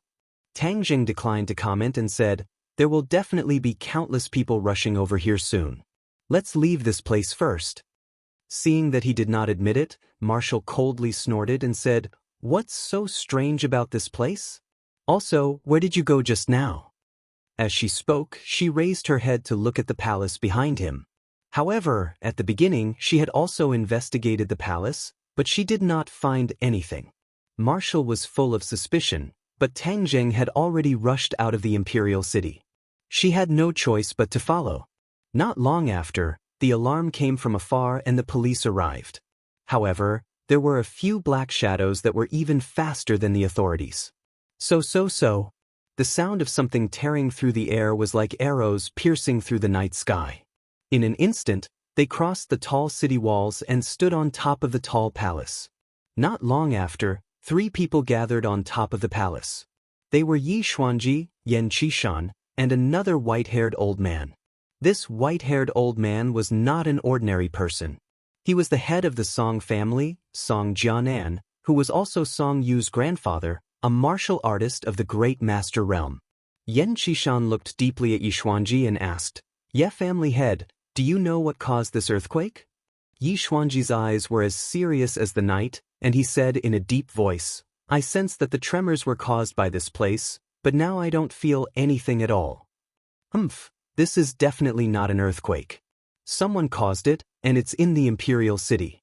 Hee, what a big deal." Song Jianan laughed strangely. "Brother Jianan, in your opinion, who in the capital can have such great ability?" Yi Xuanji asked.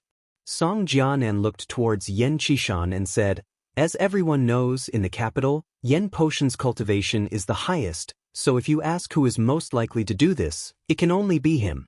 Seeing that the spearhead was pointed at his father, Yen Qishan immediately denied it. "Two patriarchs, my father is currently in closed-door cultivation, how could he possibly do such a thing? Moreover, with my father's cultivation, he might not be able to do such a big commotion." "Oh, if even your father is unable to do it, then who else could it be? Could it be that another expert has come to the capital?" Song Jianan said meaningfully. He looked deeply at Yi Xuanji and said, "Isn't the Ye family related to cultivators? Could it be that some expert cultivator has come?" Yi Xuanji's face darkened and said, "You can't speak carelessly, the Ye family has nothing to do with cultivators. As for Tang Jing, we have already cut off all ties with him. Hehe, this is the good grandson-in-law you chose. If I were to meet him, I would definitely let him experience the methods of the Song family." Song Jianan said with a fake smile.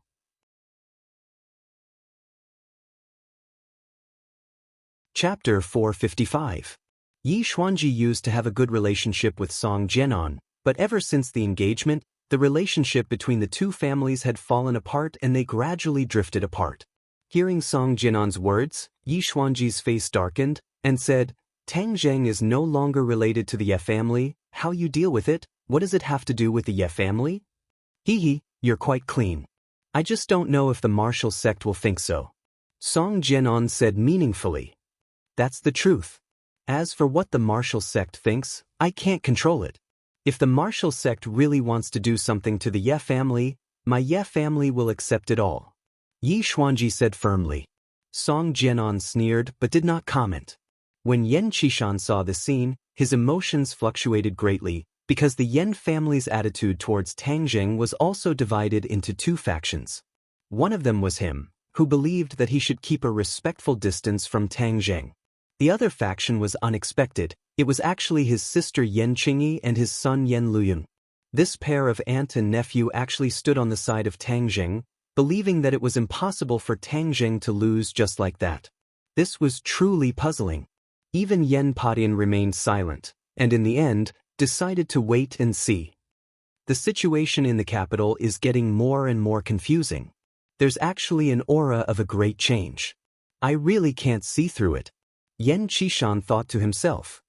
"Patriarchs, our top priority is to find out what's going on with this earthquake. This is the capital's land, and with such a big thing happening, the officials will not ignore it. They will definitely ask for the opinions of our families," Yen Qishan said in a deep voice. What Qishan said is extremely true. This is the most important thing right now. As for discussing other unimportant people, it would be putting the cart before the horse, Yi Xuanji said with a cold smile. Of course, Song Jianan knew that Yi Xuanji was talking about him, and said indifferently, "I don't think there's any difference between these two matters. With such a huge commotion, only cultivators are the biggest suspects, and the well-known cultivator in the capital is Tang Zheng. If we don't look for him, who else can we look for? If you don't go, my Song family will naturally appear." As soon as he finished speaking, Song Jianan was like a whirlwind, breaking through the air from the palace and disappearing into the night in the blink of an eye. Yi Xuanji retracted his gaze and asked, "Qian, your father is in seclusion, is he about to break through again?" Yen Qishan smiled faintly and said, "Nothing can be hidden from patriarchy. My father has realized something and is indeed trying. He to the Yen to the clan, to the head of the few great clans, and the leader, the Yen family to be even to the head to, the position to the head to the head, the status as the head, the position as the head of the few great families' clans." He couldn't help but feel a little annoyed. It wasn't easy for him to break through to the first level of the supreme power realm, but he hadn't made any progress in the past 6 months, which made him quite annoyed. Tang Zheng, that brat's cultivation speed is like 1,000 miles a day, why don't I have it? He could not help but envy Tang Zheng. At this time, the police and the people from the Earthquake Bureau also arrived at the imperial city. Yi Xuanji and Yen Qishan did not stay any longer and broke through the air, leaving behind the officials to carry out a large number of tests. However, in the end, it was to no avail as they did not find a single clue. Although they could confirm that the source of the earthquake was here, the instruments could not detect anything at all. How could they report this to the higher-ups? As for the person involved, Tang Jing did not care about how others reported this. He was already stunned by the scene along the way. The streets were filled with people with disheveled clothes, all of them panicking and looking as if they were ready to run for their lives at any time. Tang Jing felt a little guilty. These people were originally sleeping in their beds, but they were tossed awake in the middle of the night in this cold weather. This made him even more determined not to touch the heaven and earth magnetite. After all, it was not like it could run away. As for the heaven and earth magnetite in the southern Sea Dragon Palace, he was not in a hurry to find it. The final exam was just around the corner. He could not possibly skip the exam in the first semester, or else his grandfather would definitely be sad. He must give his grandfather a satisfactory result. Moreover, Mu Hongyan's business plan was about to take off and required a large amount of money.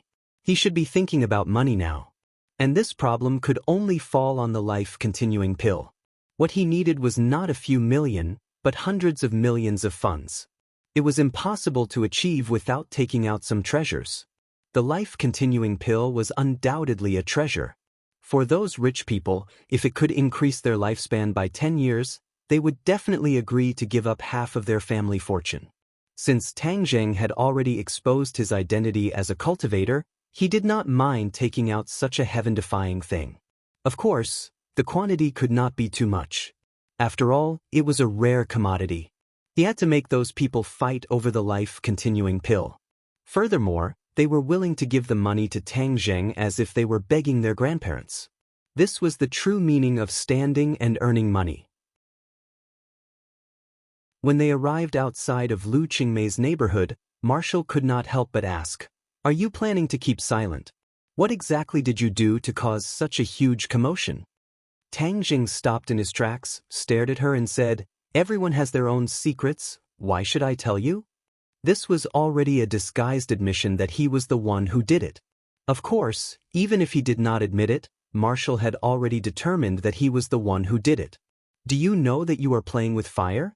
With such a big commotion, do you think you can hide it from others?" Marshall asked angrily. "As long as you don't say it, no one else will know." Tang Jing said without thinking much of it. "Even if I don't say it, others can guess that it's you. It's very difficult for a martial artist to cause such a big commotion. Only you mysterious cultivators can do it." Marshall said snappily. Tang Jing shrugged his shoulders. "What's the use of guessing that it's me? In any case, I won't admit it. What you're doing is a huge threat to the government and the country. They won't sit idly by." Marshall warned. Tang Jing smiled bitterly. He had just saved countless lives. According to the five-clawed golden dragon's nature, he would have directly broken through the formation. That would have been a huge loss of life. However, of course, he would not explain this. He said indifferently, "If the government wants to find me, then go ahead. In any case, it's not the first time I've dealt with them. It's too late, so I won't invite you upstairs to sit." Tang Jing walked into the district with large strides. Marshall did not follow, but at the moment, the district was very lively. When Tang Jing walked downstairs, he coincidentally met Lu Qingmei. She was wrapped in a bedsheet. Previously, she had a big battle with Tang Jing and then fell asleep without wearing any clothes. After the tremors began, she got up and wrapped herself in a bedsheet. Then she carried Nana and rushed downstairs. "Big brother." When Nana saw Tang Jing, she opened her arms and threw herself into Tang Jing's embrace. Tang Jing hugged Nana. The girl was not afraid at all. Instead, she excitedly waved her little fists and said, "Big brother, there was an earthquake just now." "It's not an earthquake. Let's go home." Tang Jing pinched her cheek and comforted her. Lu Qingmei cast a questioning gaze. Tang Jing signaled with his eyes that she did not need to worry and then went upstairs. When the others saw that someone was going upstairs, they also went upstairs one after another. Of course, there were also people who directly set up tents in the district. After comforting Nana to sleep, Lu Qingmei snuggled into Tang Jing's embrace and asked, "What happened?" Tang Jing recounted what happened in the imperial city. Lu Qingmei was shocked when she heard it. She patted her chest with lingering fear and said, "It's too scary." Fortunately, you thought a little more. Otherwise, it would have caused a disaster tonight. Yeah, so this five-clawed golden dragon is not that trustworthy. The dragon clan is too mysterious. We have to be careful. Tang Jing sighed. You have so many problems now, but I can't help you. I feel too useless. Lu Qingmei's expression darkened as she said dejectedly. Tang Jing rolled his eyes and said with a mischievous smile, "Who said you can't help me?" As he said that, he stretched out his devil's claws and sneaked into the sheets. Lu Qingmei cried out in alarm. Her face blushed red. Not long after, the waves rolled around. In the morning, Tang Jing left the district alone. Due to the big commotion last night, Lu Qingmei's company informed her to take a day off to avoid another aftershock. Therefore, Nana stayed at home and let her take care of her. On the street, there were still many people discussing what happened last night. The television stations and radio stations on the street also took turns to broadcast the news. However, it was all the Earthquake Bureau that refuted the rumors, saying that it was not an earthquake this time. However, the people did not believe the words of the experts and the Earthquake Bureau these days. There were still many people who continued to stay outside. Tang Jing did not know whether to laugh or cry at this scene.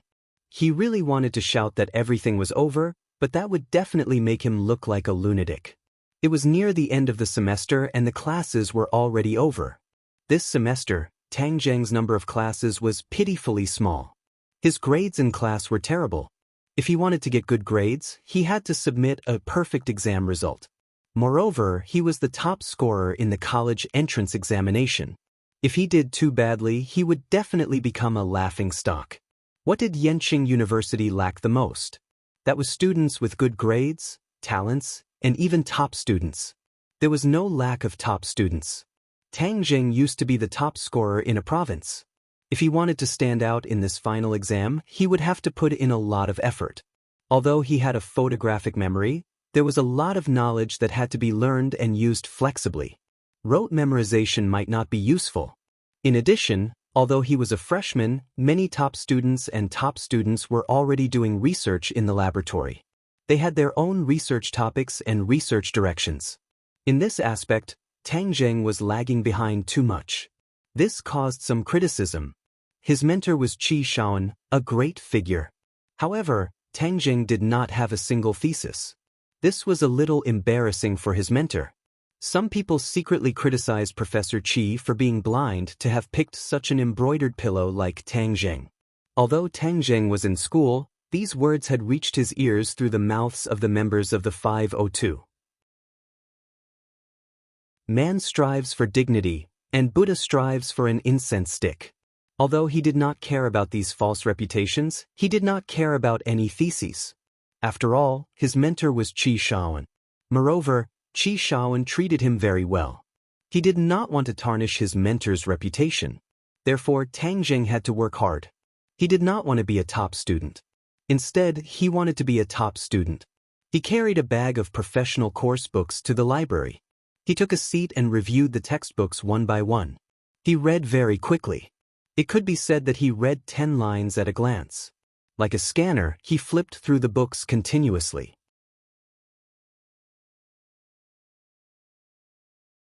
Chapter 456.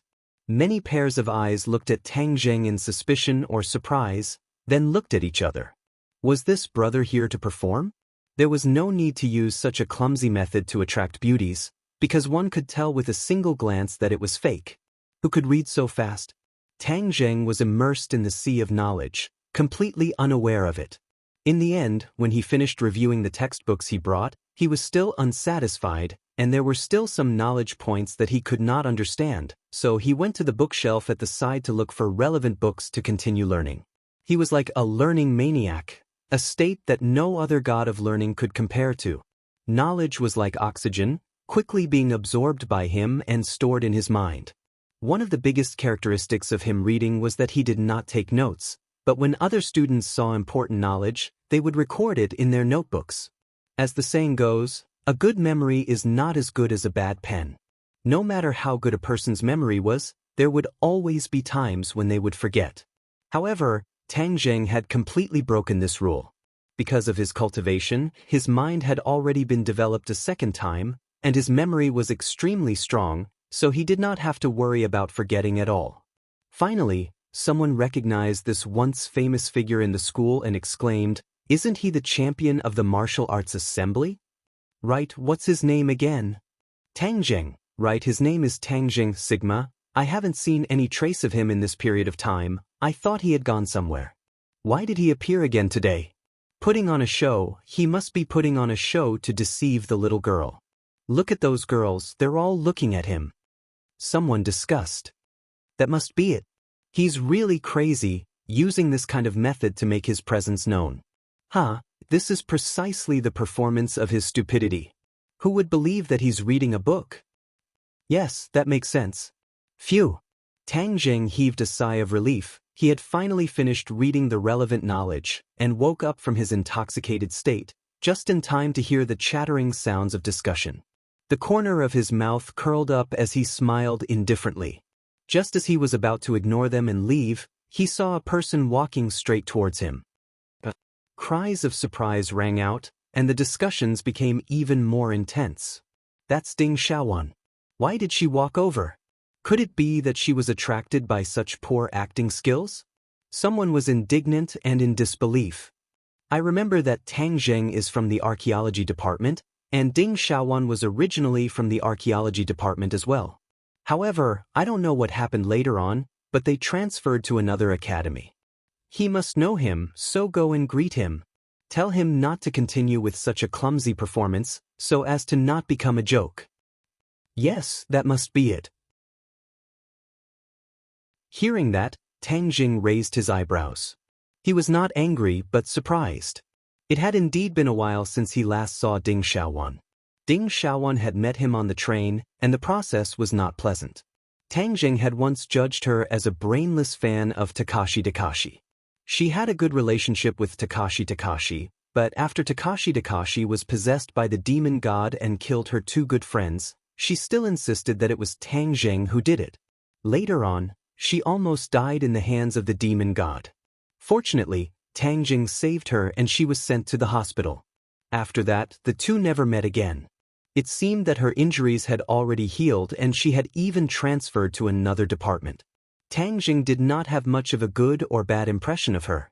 Although the other party was beautiful, Tang Jing had seen too many beauties, and his eyes had long since been raised to the point that he could directly ignore her. He pretended not to see it and started to pack up his books.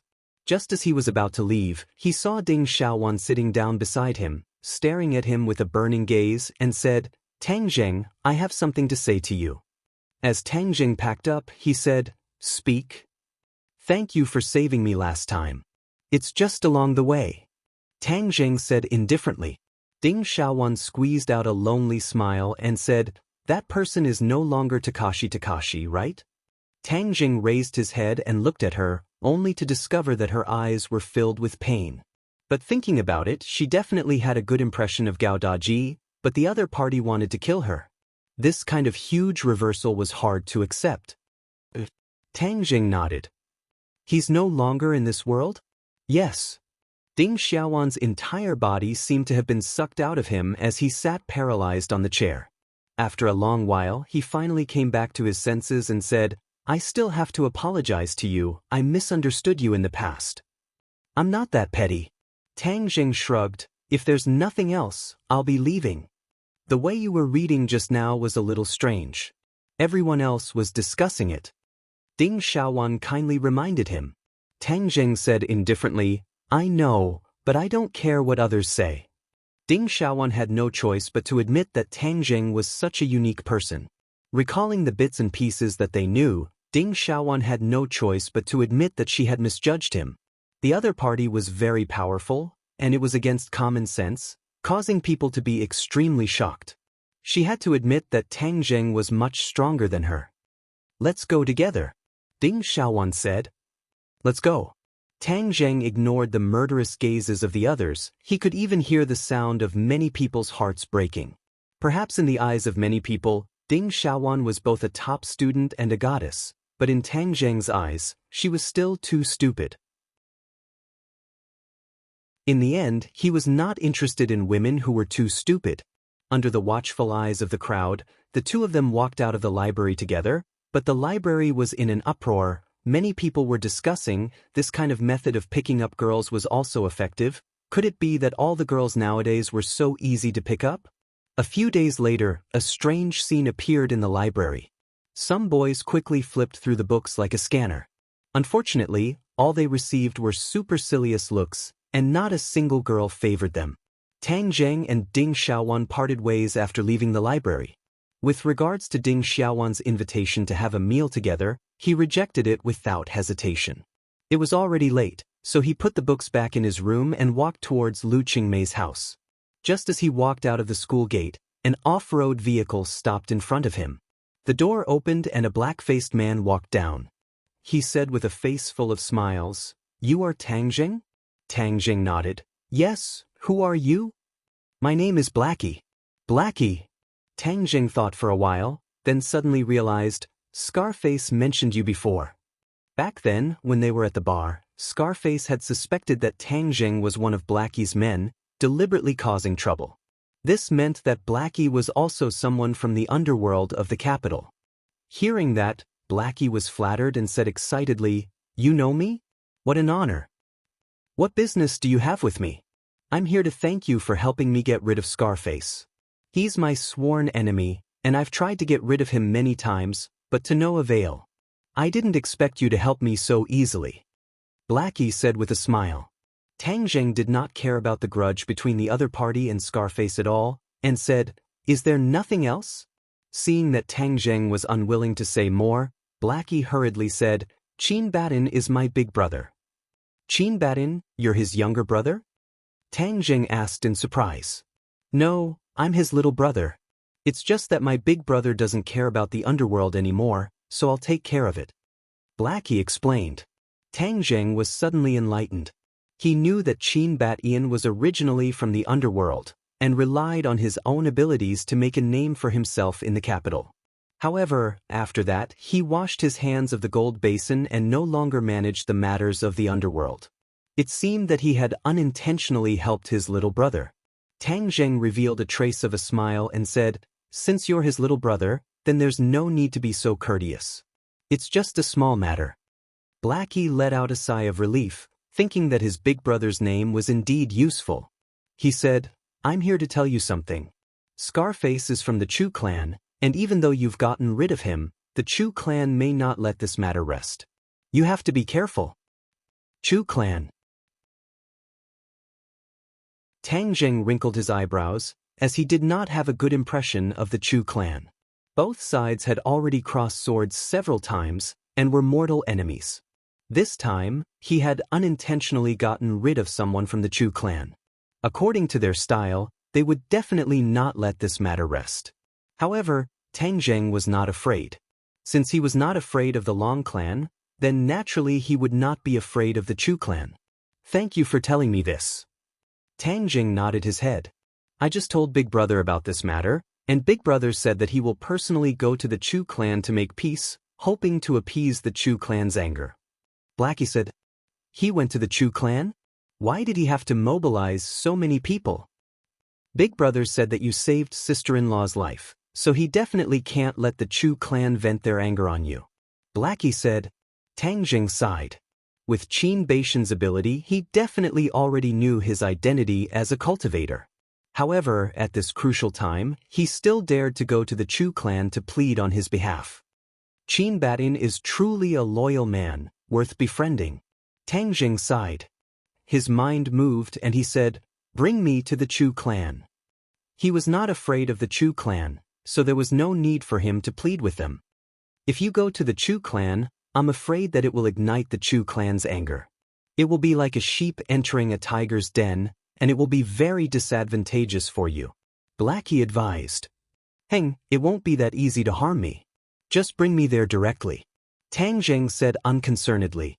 Seeing that he was so insistent, Blackie could only helplessly say, "Then get in the car." The off-road vehicle sped towards the Chu family. The Chu clan's residence was not in the city, but in the beautiful suburbs. Tang Zheng and He Zi were casually chatting when suddenly, his ears slightly trembled as he called out, "Be careful." So, the sound of something breaking through the air came from afar, and a ray of light flew over from the horizon. It was incomparably bright and resplendent like the sun. Blackie's speed was very fast, and he immediately turned the steering wheel. The car suddenly moved horizontally and stopped in the middle of the road. Poof! A ripping sound rang out, and a wave of air rolled out. The car was pushed by a huge force, and it crashed into the side of the road. A gust of wind blew in from behind, and the two of them turned their heads to look. They saw that the back half of the car had already disappeared, and it flew far away. The car seemed to have been split in two by some kind of sharp weapon, and if it was not for the fact that they had hurriedly moved horizontally, this kind of power would have cut them in half. Even a golden immortal would not be able to save them. Blackie was still in shock, and he loudly cried out, "What happened?" This kind of attack was too terrifying. It did not seem like a bomb or rocket attack, but more like a sword that cut through the car.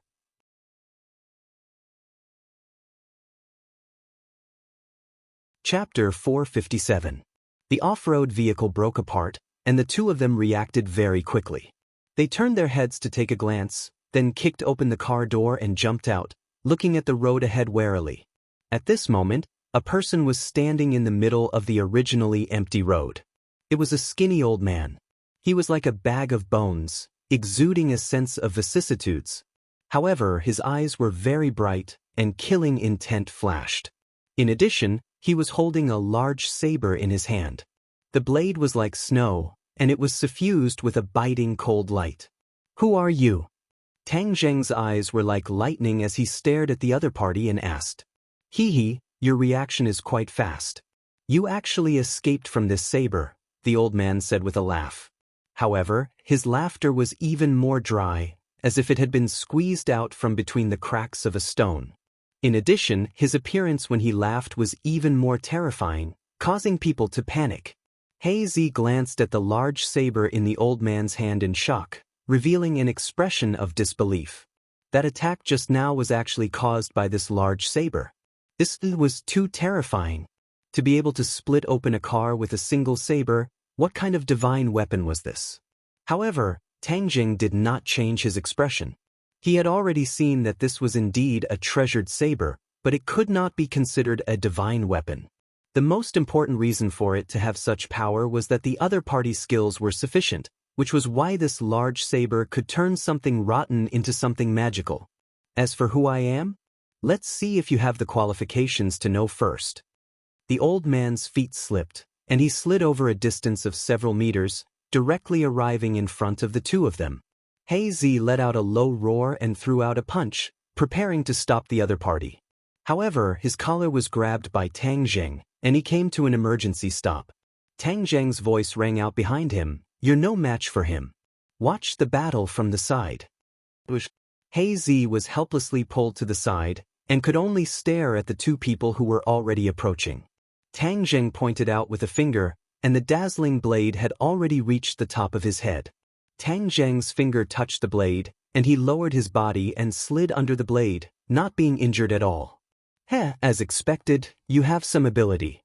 The old man's eyes lit up as if he had seen a predator. He turned his blade and attacked again. In the blink of an eye, the two of them had already exchanged dozens of blows. Although Tang Zheng had not yet been defeated, it was obvious that he was at a disadvantage. However, his swordsmanship was very exquisite, and he could often catch his opponent off guard and help him out at critical moments. The battle between the two was dazzling. He Zi watched as if he was intoxicated. He clicked his tongue and praised, "This kind of battle is too powerful. It's filled with the beauty of strength." However, the person involved did not feel much of a sense of beauty, at least not for Tang Zheng. He could already confirm that the other party was a grandmaster martial artist. There were not many martial masters in this world. Could it be that the other party was from the martial arts sect? But that was not right. Martial had always been by his side, so it was impossible for him to send someone else to kill him. Other than the martial sect, there was also the Li Palace and the Azure Dragon Palace. When Li Xiaotian left, she was deeply worried. She had seen so many mysterious things in the prehistoric heavenly tomb and the Buzhou mountain that could not be revealed to outsiders. Perhaps she had already realized the power of cultivators, and perhaps she would send people to deal with him. Other than these few mysterious organizations, the only ones left were the few great families and the officials. Tang Zheng had seriously analyzed that for this country to be able to stabilize and flourish, it was impossible for it to be realized without a foundation. Although firearms were also a type of foundation, in the eyes of these ancient families and organizations, personal strength was the true foundation. This was a strength that no one else could snatch away. If the country was peaceful, then the officials would definitely raise experts. These experts would be their foundation and trump cards. When he was in southern Yunnan, although Tang Zheng had intimidated the military, he might not be able to intimidate the people in his residence. Therefore, he could not rule out the possibility that someone had sent an official expert to deal with him. No matter what the situation was, the only thing Tang Zheng could do was to resist and send a signal to others. I, Tang Zheng, am not someone to be trifled with. Tang Zheng, you are not my match. Obediently accept your death. The old man sneered, his face stiff, like a zombie.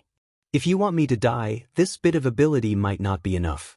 Tang Zheng said in disdain. He soared into the air, a light flashed in his hand, and he had already pulled the bowstring of the heaven-shocking bow, knocked the shooting sun arrow on the bow, and aimed it at the old man. The old man did not dodge or give way and said, "Legend has it that back then, your bow even injured the demon god. I was fortunate enough to see it, but I wonder if your bow is stronger, or if the blade in my hand is stronger." Tang Zheng remained unmoved. His fingers were as steady as the surface of an ancient well. Suddenly, his fingers released, and the shooting sun arrow released a buzzing sound, quickly shooting towards the old man. The old man's expression was serious as he praised, "Good weapon." Swoosh, swoosh, swoosh. The broadsword waved forward 3 times, and the chi in front of the old man was completely locked down by the broadsword. When the shooting sun arrow arrived in front of him, it affected the chi, and the broadsword accurately hit the shooting sun arrow. Ding! The shooting sun arrow bounced back. Tang Zheng leaped into the air, stretched out his long arm, grabbed the shooting sun arrow, and shot it out again. This time, there were actually 3 shooting sun arrows on the heaven-shocking bow. The 3 arrows shot out at the same time, from top to bottom, aiming straight for the old man's vital points. The old man's expression did not change, and he said, "Amazing, I'll let you take a look at my sunset blade technique." The sunset blade technique's blade pierced through the sky like the setting sun, erupting with a final dazzling light. This blade seemed to have used up all of his power. Actually, the sunset blade technique only had one move. It was a simple move, but it contained an enormous amount of power. It was much more powerful than the flashy blade techniques. At this moment, the broadsword turned into a setting sun, slashing down. Clang, clang, clang. The 3 arrows were completely blocked, but the broadsword's attack did not slow down, and actually attacked right in front of Tang Zheng's eyes. Tang Zheng's expression changed slightly. The 3 arrows were shot at the same time, but they were still unable to block the other party, and even gave the other party a chance to take advantage of it. This sunset blade technique was indeed extraordinary. However, he did not have the time to exclaim in surprise. Seeing that the broadsword was already in front of him, he did not have the time to pull the bowstring again. He grabbed forward with both hands, and a mental cultivation method suddenly circulated in his heart. A mysterious power spread out from his palms. The broadsword that was like a hot knife through butter stopped right in front of his nose. It was extremely dangerous. What's going on? The old man's expression suddenly changed as he cried out in alarm. He felt a strong suction force tearing at the broadsword, and it was at risk of slipping out of his hand at any time. Tang Zheng was too familiar with the mental cultivation method that was circulating on its own, because this was a set of mental cultivation methods from the demon clan. Back then, he had learned the only set of cultivation methods from the demon clan's jade tablet, heaven-devouring technique. This set of cultivation methods was not as vicious as the other cultivation methods of the demon clan. One only needed to cultivate silently. Back then, Tang Jing had used the heaven-devouring technique to absorb items like chairs. Later on, because of the heaven-shocking bow and the sun shooting arrows, this set of cultivation methods was gradually put aside. But at this moment, at the critical moment of life and death, this mental cultivation method actually circulated on its own. However, this was not what surprised him the most. What truly surprised him was that the power of the heaven-devouring technique had increased greatly. Even he could not help but be shocked by the boundless suction force. Whiz! The broadsword left his hand and the old man let out a strange cry of disbelief. He watched as his weapon disappeared into thin air in front of him, as if it had never appeared before. What's going on? The old man turned pale with fright. Tang Jing could not answer this question. With his previous attainments in the heaven-devouring technique, it was impossible for him to devour the broadsword from the old man's hands. After all, a warrior's second life was their weapon. Some people even valued their weapon more than their own life. If the sword was destroyed, the person would die. If the blade was still there, the person would still be there. If the blade was broken, the person would still be there. This was the principle. One could imagine how difficult it was to snatch the weapon from the hands of a master stage warrior, but Tang Jing did it in front of everyone's eyes. He's the head of the Chu clan, Chu Chongyang. A cry of surprise broke the silence between the two. He Zi shouted with a pale face. Of course, he did not know Chu Chongyang, but he had heard of the setting sun blade technique. This was the ultimate skill of the head of the Chu clan, and he was the only one in the Chu clan who knew this set of blade techniques. It was very difficult for ordinary people to see such an ultimate skill, but He Zi did not expect that he would have such an honor. However, he really did not want to have such an honor. He hoped that he would never see this set of blade techniques in his life, because seeing this set of blade techniques meant that the god of death was waving at him. Didn't Big Brother go to the Chu clan to make peace? Could it be that the negotiations broke down? He Zi thought in bewilderment. Chu Chongyang, who has not shown his face for many years, actually came personally to kill Tang Jing.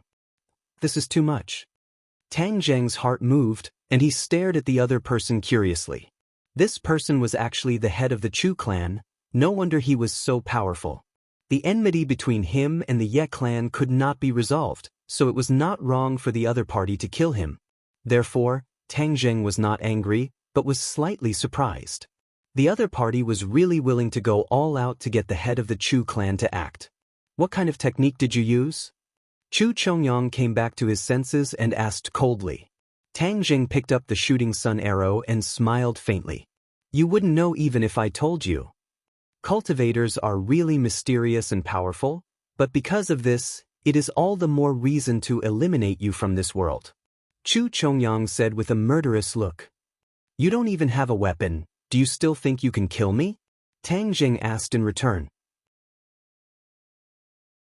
Although your spells are marvelous, your cultivation is definitely not as good as mine. Therefore, even without a weapon, you are still not my opponent. It is precisely because the Chu clan already has an enemy like you that we cannot let you continue to grow stronger. If we don't get rid of you now, there will be no end of trouble in the future, Chu Chongyang said firmly. Tang Jing's eyes flashed coldly. The other party was really smart. He knew that the longer he waited, the harder it would be for the Chu clan to deal with him. Now was a golden opportunity. Since you are so confident, then come. Tang Jing said without fear. He Zi was so scared that he trembled. His mouth and tongue were dry. They hadn't even started fighting yet, but they still had to fight. What should he do later? No, I have to contact Big Brother. He Zi was out of his wits. He secretly sent a message to Qin Badian, then leaned against the car window and stared at the two people.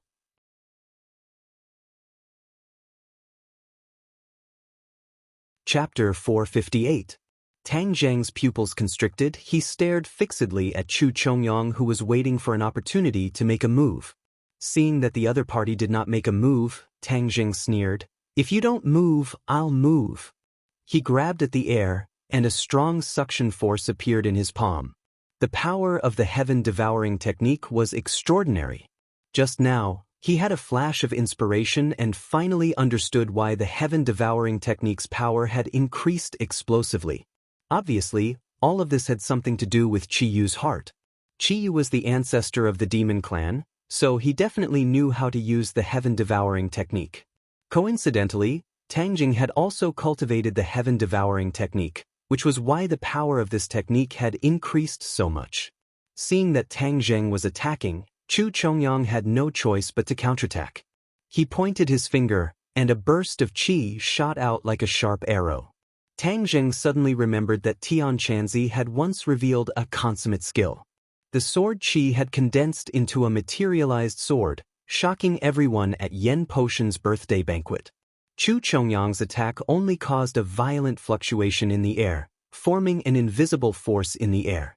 However, Tang Zheng could clearly feel that this was not some sword technique, because there was not the slightest bit of sword intent within it. This is a finger technique. Tang Jing cried out involuntarily. Your eyes are not bad. This is the 6-yang divine finger, extremely masculine and masculine. Chu Chongyang raised his eyebrows and said proudly. This was the Chu family's ultimate skill, unlike the setting sun saber technique that Chu Chongyang had created himself. This 6-yang divine finger was the blood and sweat of many generations of the Chu family. Only the head of the family could cultivate it. Even Chu Mingxian had not cultivated it yet. This set of finger techniques had very strict requirements for the cultivator's body and had to have sufficient yang qi. Chu Xiaofeng had once coveted this set of finger techniques and had failed to succeed even after coaxing and pestering. Furthermore, his body had been hollowed out by wine and women, so cultivating this set of finger techniques was half the result with twice the effort. The force of the attack was the unique inner strength of the martial warriors. It was activated using a special method and circulation path, thus achieving the goal of lasting and great lethality. The most masculine and masculine, I don't think so. Tang Jing gave up on using the heavengulfing technique. He waved his hand and a 4 symbols venerable appeared on the road out of thin air. Fortunately, this section of the road only led to the Chu clan's mansion, and no other vehicles passed by. Otherwise, the appearance of such a huge monster out of nowhere would definitely cause a huge panic. The 4 divine symbols was no longer a secret, so Tang Zheng had no qualms about using it. With a leap, he disappeared into the 4 divine symbols' body. The Reverend of 4 symbols raised his foot and stomped down on Chu Chongyang's head. Chu Chongyang pointed out with his finger. With a poof, the force landed on the Reverend of 4 symbols, but he was unharmed. However, the 4 symbols' venerable's foot landed on his head. Chu Chongyang's face turned pale with fright and he rolled to the side. He was battered and exhausted. Ever since he became famous, he had never been in such a sorry state. He Zi, who was watching from the side, was already stunned. Just now, he was still worried about his gains and losses, and was prepared to run away if things went wrong. However, at this moment, the tables had turned, and Tang Zheng had actually turned into a giant. Is this an illusion? He Zi rubbed his eyes to make sure that this was not an illusion. He smacked his lips. Is this an immortal technique? This was indeed beyond the limits of an ordinary person's imagination. This was also beyond Chu Chongyang's expectations. He attacked a few more times, but he could not do anything to the 4 divine symbols. Not to mention bare-handed attacks, it was difficult for a normal weapon to leave a mark on the 4 divine symbols' body. The reason why Tang Zheng was so confident was because he had the 4 divine symbols as his guardian. In the past, the 4 divine symbols venerable protected the shaman tribe. Now, the 4 divine symbols venerable was protecting him. Since the other party was weak, then Tang Zheng would not be polite. With a loud roar, the roar came out from the 4 symbols venerable's chest. It was like the sound of thunder, rumbling, causing one's heart to pound like a bell. Bang! With a kick, sand and pebbles flew, and a huge pit appeared on the cement road. Chu Chongyang brushed past the pit by a hair's breadth. Dust covered his face, and he was covered in grime. When the first attack did not hit, another attack came, and it was endless. Although the 4 divine symbols venerable was a colossus, his agility was not low. He relied on his indestructible body to launch thunderous attacks. In the beginning, Chu Chongyang could still handle it with ease, but later on, he could not make ends meet. Danger surrounded him, and he became more and more miserable. He was so angry that his beard blew and his eyes widened. He shouted angrily, "Tang Zheng, what kind of sorcery is this? Didn't you want to kill cultivators? This is a cultivator's method. How about it? Can you still confidently kill me now?" Tang Zheng asked disdainfully. Chu Chongyang's face flushed red, and he could not say anything. Tang Zheng was delighted. These great clans really thought that he was number one in the world. They ordered him around arrogantly as if they were high and mighty. The Ye clan was like that, and so was the Chu clan. However, because of Yi Dingdang, he could choose to ignore the Ye clan, but the Chu clan was not so lucky. Moreover, they were sworn enemies, and the other party took the initiative to attack and wanted to kill him. Therefore, he would not show mercy at all. However, Chu Chongyang was a second-level Supreme Power Master after all. It was impossible to kill him easily. Chu Chongyang tried to attack a few more times, but he still failed. "No, it's not good for me to go on like this. This guy is invincible with this colossus. I have to leave first and think of a way." This thought instantly made him make preparations to retreat. Although it was very difficult to make this decision, he was decisive and didn't hesitate. He turned around and rushed in the direction of his home. "You want to escape?" Tang Jing shouted angrily and chased after him. Hazy was stunned. A Supreme Power Master wanted to escape when facing Tang Jing. This was too crazy. Chu Chongyang's speed was very fast. Although the Four Symbols Venerable was not slow, he could not catch up with him. However, how could Tang Jing watch him escape? If he missed this great opportunity, who knew where Chu Chongyang would hide in the future? Therefore, Tang Jing moved his mind, and a cloud of black smoke jumped out from the chest of the Venerable Thought and chased after Chu Chongyang lightly. Chu Chongyang turned his head and found a cloud of black smoke chasing after him. He was shocked and said, "What kind of sorcery is this?" This cloud of black smoke was obviously faster than him. In the blink of an eye, it caught up with him and enveloped him. Oh no! He instinctively sensed the danger and used the 6 Yang Divine Fingers. Puff puff puff. Waves of chi surged and blew away the black smoke. However, the black smoke seemed to have a consciousness. It gathered in an instant and attacked him head-on, wanting to envelop him. Chu Chongyang had no choice but to use the 6 Yang Divine Fingers continuously. Fortunately, this set of martial arts was really powerful. He was able to disperse the black smoke by the skin of his teeth several times, saving his life. However, he still could not figure out what this black smoke was. Humans had an instinctive fear of unknown threats, so he became more and more flustered. After such a delay, he had no way to escape. The Four Symbols Venerable Thought caught up with him. "What the hell is this?" Chu Chongyang roared in exasperation. "Dragon trapping rope. It's something that can restrain you. However, it's really overkill. You're at most a worm, not a dragon." Tang Zheng moved his mind, and the black smoke suddenly went straight down, turning into a thin line. It quickly wrapped around Chu Chongyang's ankle and then went straight up, wrapping around his entire body. Chu Chongyang heard this and flew into a rage. He was the head of a family, but he was jokingly called a worm. It was really humiliating. However, there was nothing he could do. Of course, he would not sit still and wait for death. Seeing the dragon-trapping rope go straight up, wanting to bind his entire body, he gritted his teeth and flicked his fingers quickly. Swoosh, swoosh, swoosh, gusts of wind shot toward the dragon-trapping rope around his ankle. The dragon-trapping rope trembled violently when it was hit. Although the dragon-trapping rope was a magic weapon, it was not as indestructible as the Four Symbols Venerable Thought. It was damaged by the attack and involuntarily relaxed a little. However, Chu Chongyang's situation was not optimistic. The 6 Yang Divine Fingers did not all hit the dragon-trapping rope. Some of them hit his ankle directly. He grimaced and sucked in a breath of cold air. Blood oozed from his ankle and dyed his trouser leg red. "I haven't hurt you for many years. I didn't expect to be defeated by you today." Chu Chongyang roared hysterically. Tang Jing snorted and did not comment. He punched out. The four symbols' venerable thought's huge fist broke through the air and went straight for Chu Chongyang's head. Chu Chongyang's other foot touched the ground and retreated, dodging the attack. However, the four symbols' venerable thought followed him like a shadow and caught up with him. Chu Chongyang's leg was injured, and his speed was already on par with the four symbols' venerable thought, so there was no hope for him to escape. Chu Chongyang's face was as gloomy as ink.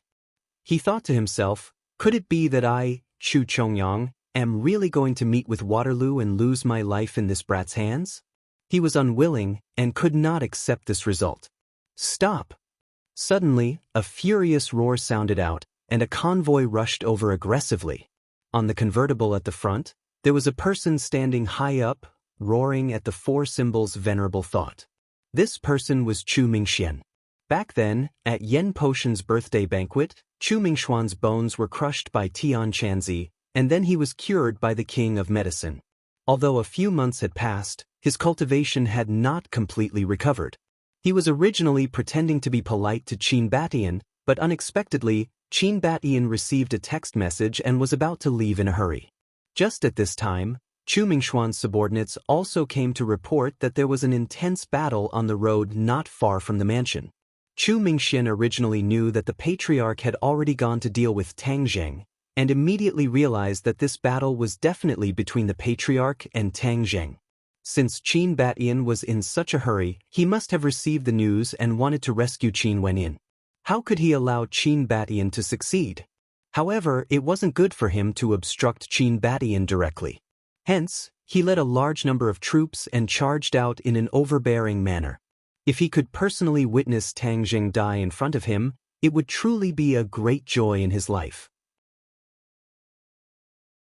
But when he arrived, what he saw was a scene that he never would have dreamed of.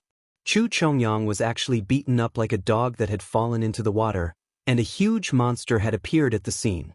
However, Chu Mingxuan's reaction was also very fast, and he immediately ordered, "Open fire, hit this monster."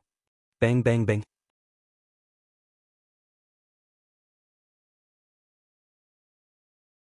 Chapter 459.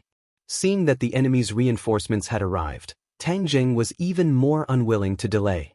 With a stride, he stepped over Chu Chongyang's head. Chu Chongyang's charging body involuntarily stopped. He glared fiercely at the four symbols venerable who was blocking his way and roared angrily, "You really want to kill me?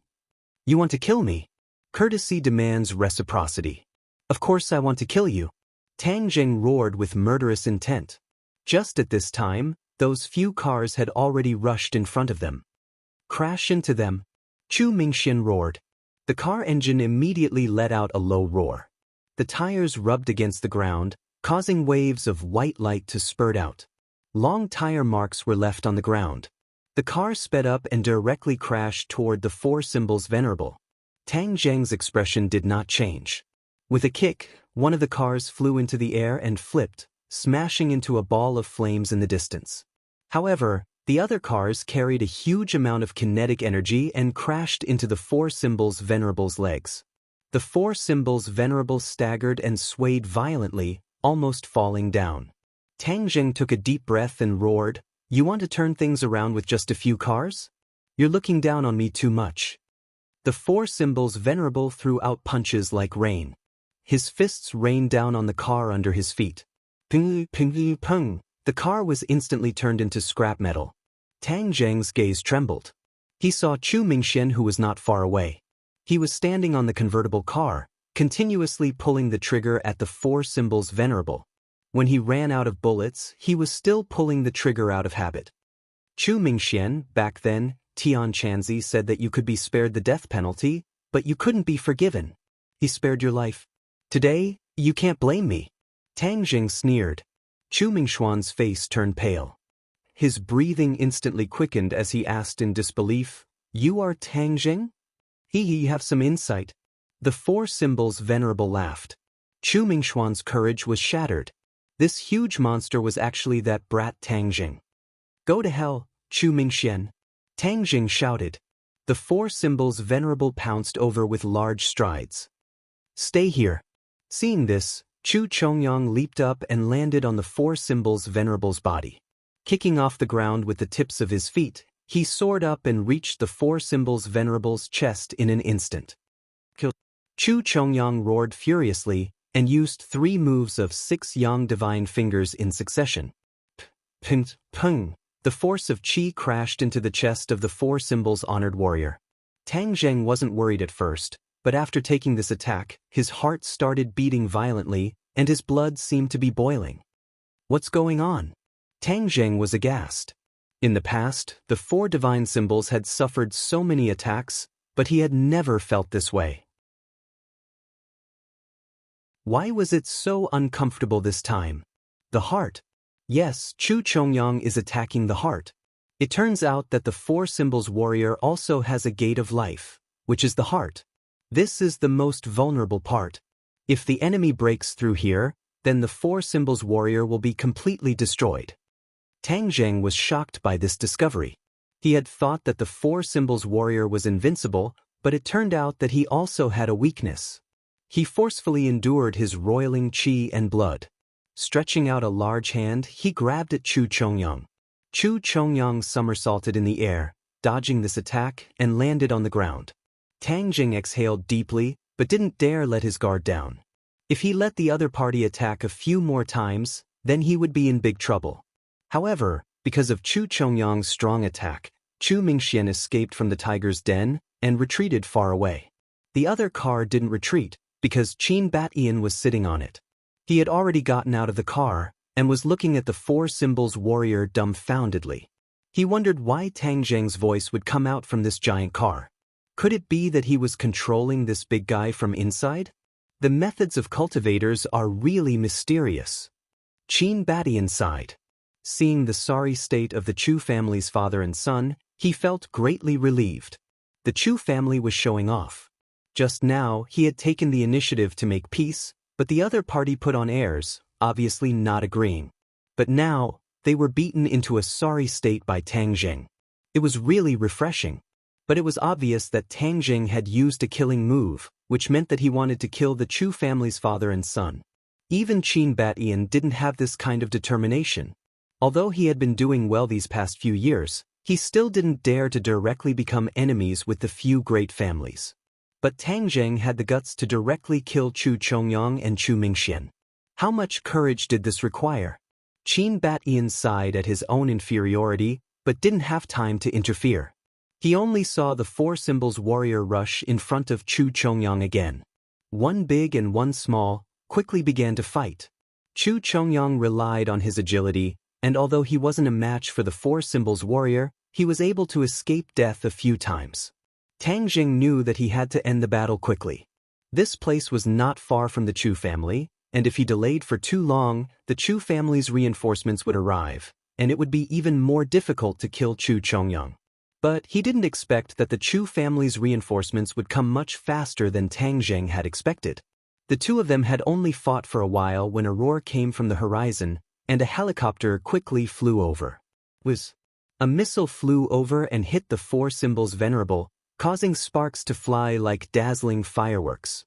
The 4 symbols warrior took a step back. Tang Zheng looked at the helicopter above his head in shock. This missile was obviously more powerful than the one that attacked the witch tribe. The Chu family actually has a missile. These great families really have a lot of resources. Tang Zheng clenched his teeth and muttered to himself hatefully. Back then, Yi Tianlei also had a helicopter in the ordinary balance, but that was only a normal civilian helicopter, and this one was a military helicopter. But with the strength of these great families, it was not impossible for them to have such a powerful weapon. Seeing that this huge object only took a step back and didn't explode, the others were dumbfounded and felt that it was unbelievable. This was a missile, not a bullet. Chu Chongyang quickly got away and shouted, "Shoot! Blast him to pieces for me!" Whiz. 2 more missiles tore through the air, and the 4 symbols knight hurriedly dodged them.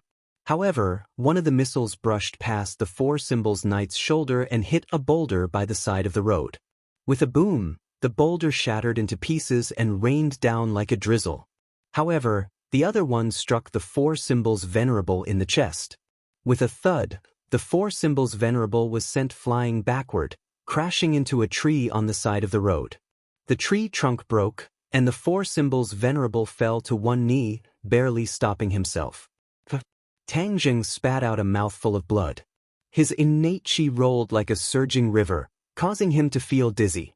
When the others saw this kind of attack, they didn't even dare to breathe loudly. They stared at the four symbols warrior without blinking. Although they couldn't see Tang Jing inside, everyone was sure that Tang Jing didn't die from the attack. Chu Chongyang had already deeply experienced the power of the four symbols warrior. Seeing that the missile attack was effective, it was as if he had obtained a treasure.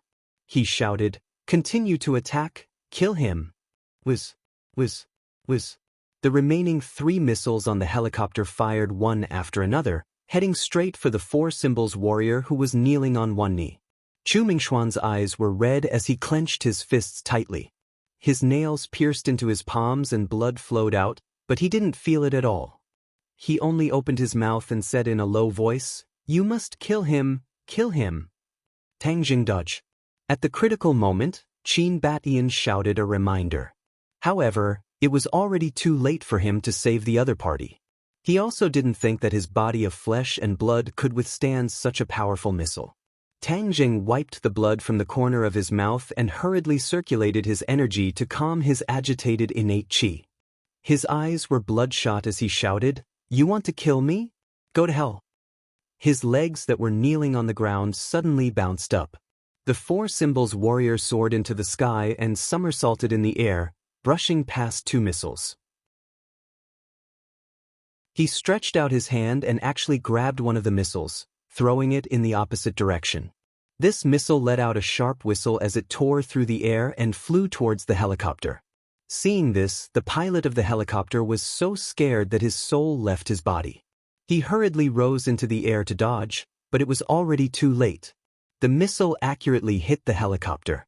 With a rumble, the helicopter turned into a cloud of sparks. Catching a missile with his bare hands and returning the favor with the other party's method. This move was incomparably dazzling, causing people to be intoxicated and dazzled.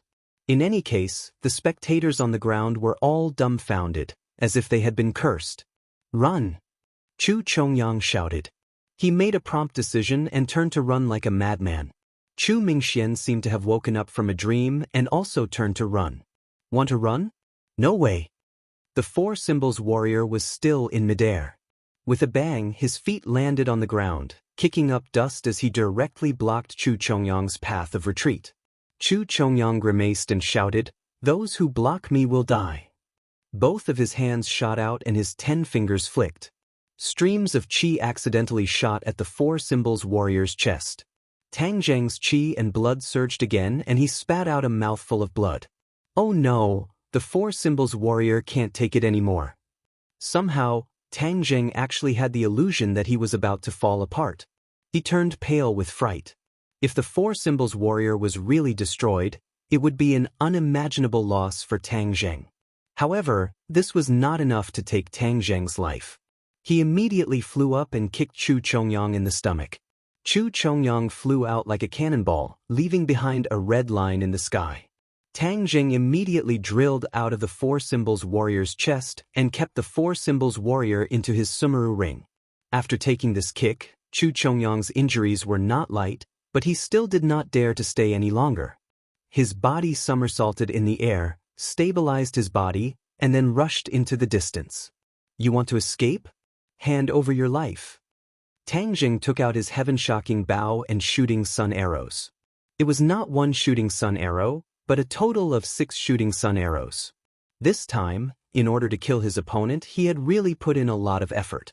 The shooting sun arrows flashed, one after another, a series of arrows shot towards Chu Chongyang, as if they were chasing after his soul, flying towards Chu Chongyang. Chu Chongyang did not even dare to turn his head back. He already knew that there were layers of killing intent behind him, and with a flip of his hand, he used his 6-yang divine finger. The chi struck one of the shooting sun arrows, causing the shooting sun arrows to deviate and fly past him. Following the same pattern, 4 consecutive shooting sun arrows were deflected by him using his 6 yang divine finger, allowing him to escape this calamity. However, Tang Jing had used up all of his strength to shoot these 6 arrows at once. His legs were weak and he had already fallen to the ground. He could only stretch his neck to look around. As for whether this attack would succeed or not, he could only leave it to fate. An arrow of blood shot out from Chu Chongyang's chest.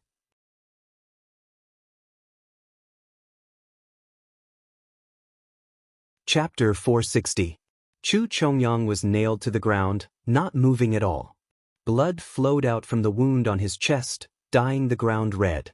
The tail of the arrow on his back was still trembling nonstop, showing the power of the arrow. Tang Jing laid on the ground, watching the scene from afar, and finally heaved a sigh of relief. Chu Chongyang was finally hit by the shooting sun arrow, but no one knew if he was dead or alive. Tang Jing rejoiced a little, but also felt that it was unreal. In the past, he had never thought that he could actually kill a great master martial artist. This kind of expert was the pillar of a large family, and could even support a large family. Back then, Yi Xuanji had spent a lot of effort to break through to the great master realm. It could be seen how important a warrior of this level was. But today, a great master martial artist had fallen at the hands of Tang Jing. Of course, Tang Jing was also extremely glad. If he had not used the 4 symbols venerable to injure his opponent first, and then completely destroyed his opponent's confidence and will to fight, he would not have had the chance to use this chain of arrows. 6 consecutive arrows, this was already Tang Jing's limit, which was why he fell down from exhaustion. At this moment, any enemy could take his life. However, everyone's attention was still firmly attracted by Chu Chongyang, who was lying on the ground. Their minds were filled with an earth-shattering shock. It was as if everything was happening in a dream, so unreal. Especially the people of the Chu family, their eyes had almost lost their spirit. Chu Chongyang was like a god in their hearts, unreachable and undefeatable. But at this moment he had actually lost at the hands of a young man. Father! Chu Mingxian seemed to have awoken from a dream as he rushed towards Chu Chongyang in fear. With a plop, he knelt in front of him and turned him around. Chu Chongyang's eyes were tightly shut, the corner of his mouth and chest were dyed red with blood, and the arrow that pierced through his chest flickered with a cold light, overflowing with killing intent. Ah, father, how can you die? Chu Mingxian roared towards the sky, filled with anger, disbelief, and unwillingness. Chu Chongyang's life force was already gone. His life was completely ended by this soul-severing arrow, and the patriarch of a generation had fallen. Tang Jing, I will kill you. Chu Mingxian knew very well what Chu Chongyang's death meant to the Chu family and him. He abruptly turned his head to stare at Tang Jing and roared hysterically. Chu Mingxian put down Chu Chongyang, stood up, and walked towards Tang Jing step by step. His eyes were red with killing intent. Tang Jing wanted to fight back, but he couldn't even move his fingers, let alone cast a spell. Killing Chu Chongyang was the best he could do. He did not regret it. If Chu Chongyang did not die today, he would definitely become a big problem for Tang Jing in the future. He would be a serious threat to him. Moreover, Chu Chongyang had already made up his mind to kill him. Leaving him alive in this world, Tang Jing was tired of living. Seeing Chu Mingxian closing in on Tang Jing step by step, it was as if the god of death was slowly approaching him. An oppressive feeling of death instantly enveloped him. Stop! Suddenly, an explosive shout rang out, and a tall figure blocked in front of Tang Jing, blocking Chu Mingxian without yielding an inch. This person was Qin Batian. Shock still remained on his face, but the determination between his brows did not decrease in the slightest as he stared at Chu Mingxian fearlessly. Chu Mingxian was forced to stop in his tracks and growled, Qin Bat, scram? Qin Batian's expression did not change as he said, You can't kill him. He killed my father. I want to take revenge for him. Chu Mingxian said as he clenched his teeth. Qin Batian had already figured out the ins and outs of the matter. Chu Chongyang did not hesitate to use his identity as the patriarch to personally kill Tang Jing. However, his luck was bad and he was killed instead. Killing someone, if you don't kill me, then I kill you. This was an extremely normal thing. When you kill others, you have to be prepared to be killed by others. This was the most basic awareness. Although I also feel regretful for your father's death, I am indebted to Tang Jing. I will not watch as he is killed. Qin Batian said resolutely. You want to become enemies with my Chu family? Chu Mingxuan's eyes turned cold as he asked. The corner of Qin Baishan's mouth curled up as he said, I do not want to become enemies with the Chu family. However, if anyone wants to kill Tang Jing, they can only do so by stepping over my body. The curve of Qin Baishan's mouth was an unspoken message. Once Chu Chongyang died, the Chu family would lose their pillar of support. The Chu family would immediately enter a period of decline and might even be directly wiped off from this world. This was the competition between large families. The law of the jungle was cruel and realistic. Without Chu Chongyang, the Chu family was already like a tiger without its teeth. Qin Batian did not need to be afraid, so he had the courage and confidence to fight against Chu Mingxian. Chu Mingxian was a smart person and immediately understood the deep meaning behind this. His face turned ashen, but he was not willing to retreat and said, Whoever dares to stop me will die with that brat. Qin Batian did not move at all. The meaning of this was self-evident. Qin Batian had completely stood on the opposite side of the Chu family, and the expressions of everyone present changed at the same time. The people of the Chu family were furious. There was actually someone who dared to provoke the Chu family, while He Zi clenched his fists in excitement. Now that the Chu family was no longer powerful, he could snatch even more territory from the other party's hands and obtain even greater benefits. Kill! Chu Mingxian roared and pounced towards Qin Batian. Qin Batian punched out, and there was a faint sound of wind and thunder. In the blink of an eye, the two sides had exchanged more than 100 moves. Qin Batian focused on defense, while Chu Mingxian only focused on attacking crazily. However, Chu Mingxian was still unable to break through Qin Baishan's defense, and his actions were useless. Chu Mingxian, you and I are both 6th-stage pre-celestial stage warriors, and you were heavily injured a few months ago and have yet to recover. Therefore, you are not my opponent, so there is no need to do useless things. Qin Batian advised. He did not take advantage of the situation to kill the other party. He was different from Tang Jing. He had too many fetters and was bound by too many formless rules, so he could not act recklessly. Chu Mingxian naturally understood that his skills were inferior, but the blow this time was too big, so he only focused on attacking, attempting to break through Qin Baishan's defense. However, Qin Baishan's defense was watertight and there were no openings. Everything Chu Mingxian did was futile. Chu Mingxian, if you continue to force me, then I will not be polite anymore. Seeing the other party pestering him, even the clay figurine was a little angry. His anger was aroused, and he said with a gloomy face. His attacks suddenly changed, becoming incomparably powerful. Chu Mingxian retreated step by step, and finally fell on his butt, looking battered and exhausted. Qin Baishan's fist stopped a millimeter away from Chu Mingxuan's forehead, and the wind from the fist made him unable to open his eyes. Give up, I don't want to kill you. Qin Batian persuaded earnestly. Chu Mingxuan's eyes looked like he wanted to eat someone, staring fixedly at Qin Batian, but he calmly accepted it and did not look askance. Qin Batian, from now on, you are the enemy of the Chu clan. We will definitely kill you. Chu Mingxian clenched his teeth and said fiercely. Come, I'll take whatever moves you have. Qin Batian shrugged and said indifferently. Chu Mingxian crawled up, pulled out the shooting sun arrow, and hugged Chu Chongyang's corpse. He led his subordinates in the direction of the Chu clan, and the atmosphere was incomparably bleak. Qin Batian crouched down and asked, Tang Jing, how are you? I'm fine, but I need time to recover. Tang Jing said weakly. He was indeed not heavily injured, and only suffered some light injuries.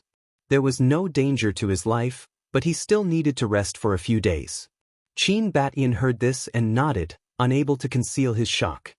He praised, You killed Chu Chongyang, yet you are not heavily injured. Truly admirable. Tang Jing squeezed out a smile and said, This was all based on luck. Moreover, if you were not here, even if I killed him, it would still be difficult for me to escape death. You saved Hongqing's life, so this is what I should do. Qin Badian smiled.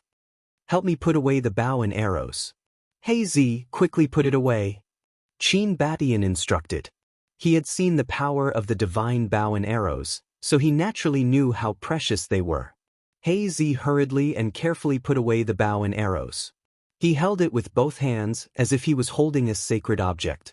The few of them left, leaving behind only this tragic and messy battlefield.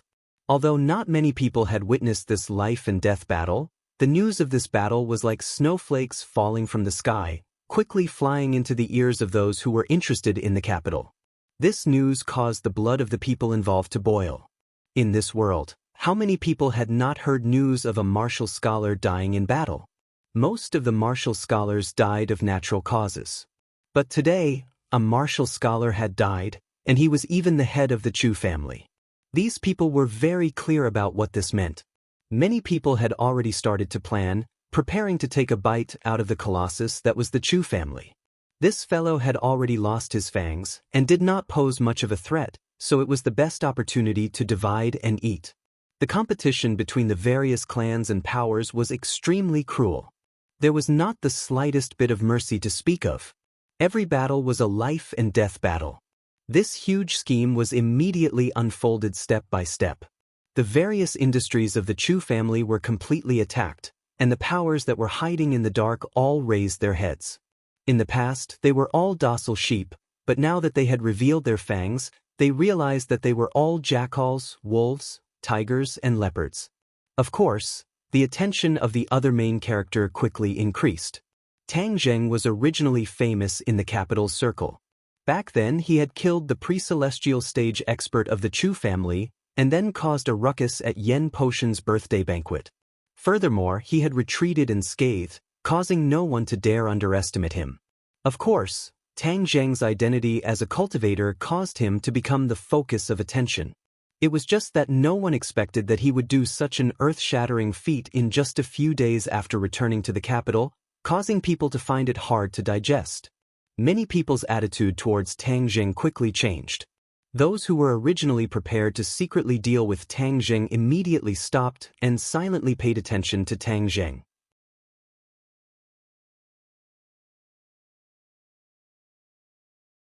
Chapter 461.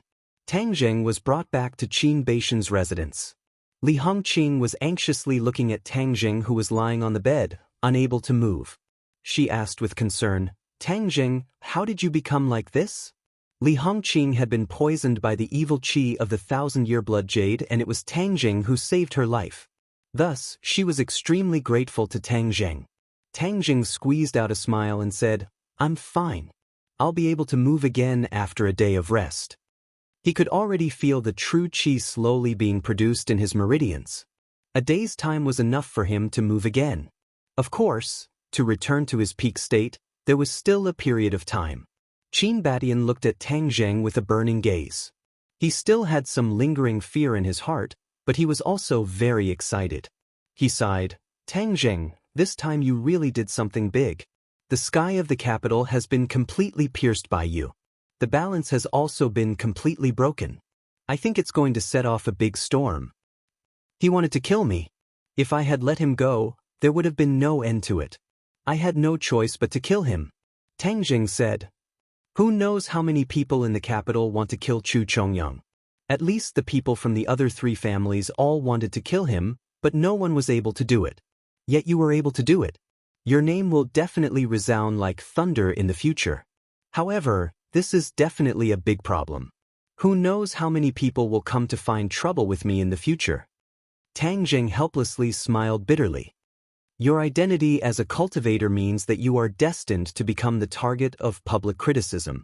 Even if this matter did not happen, many people would still target you.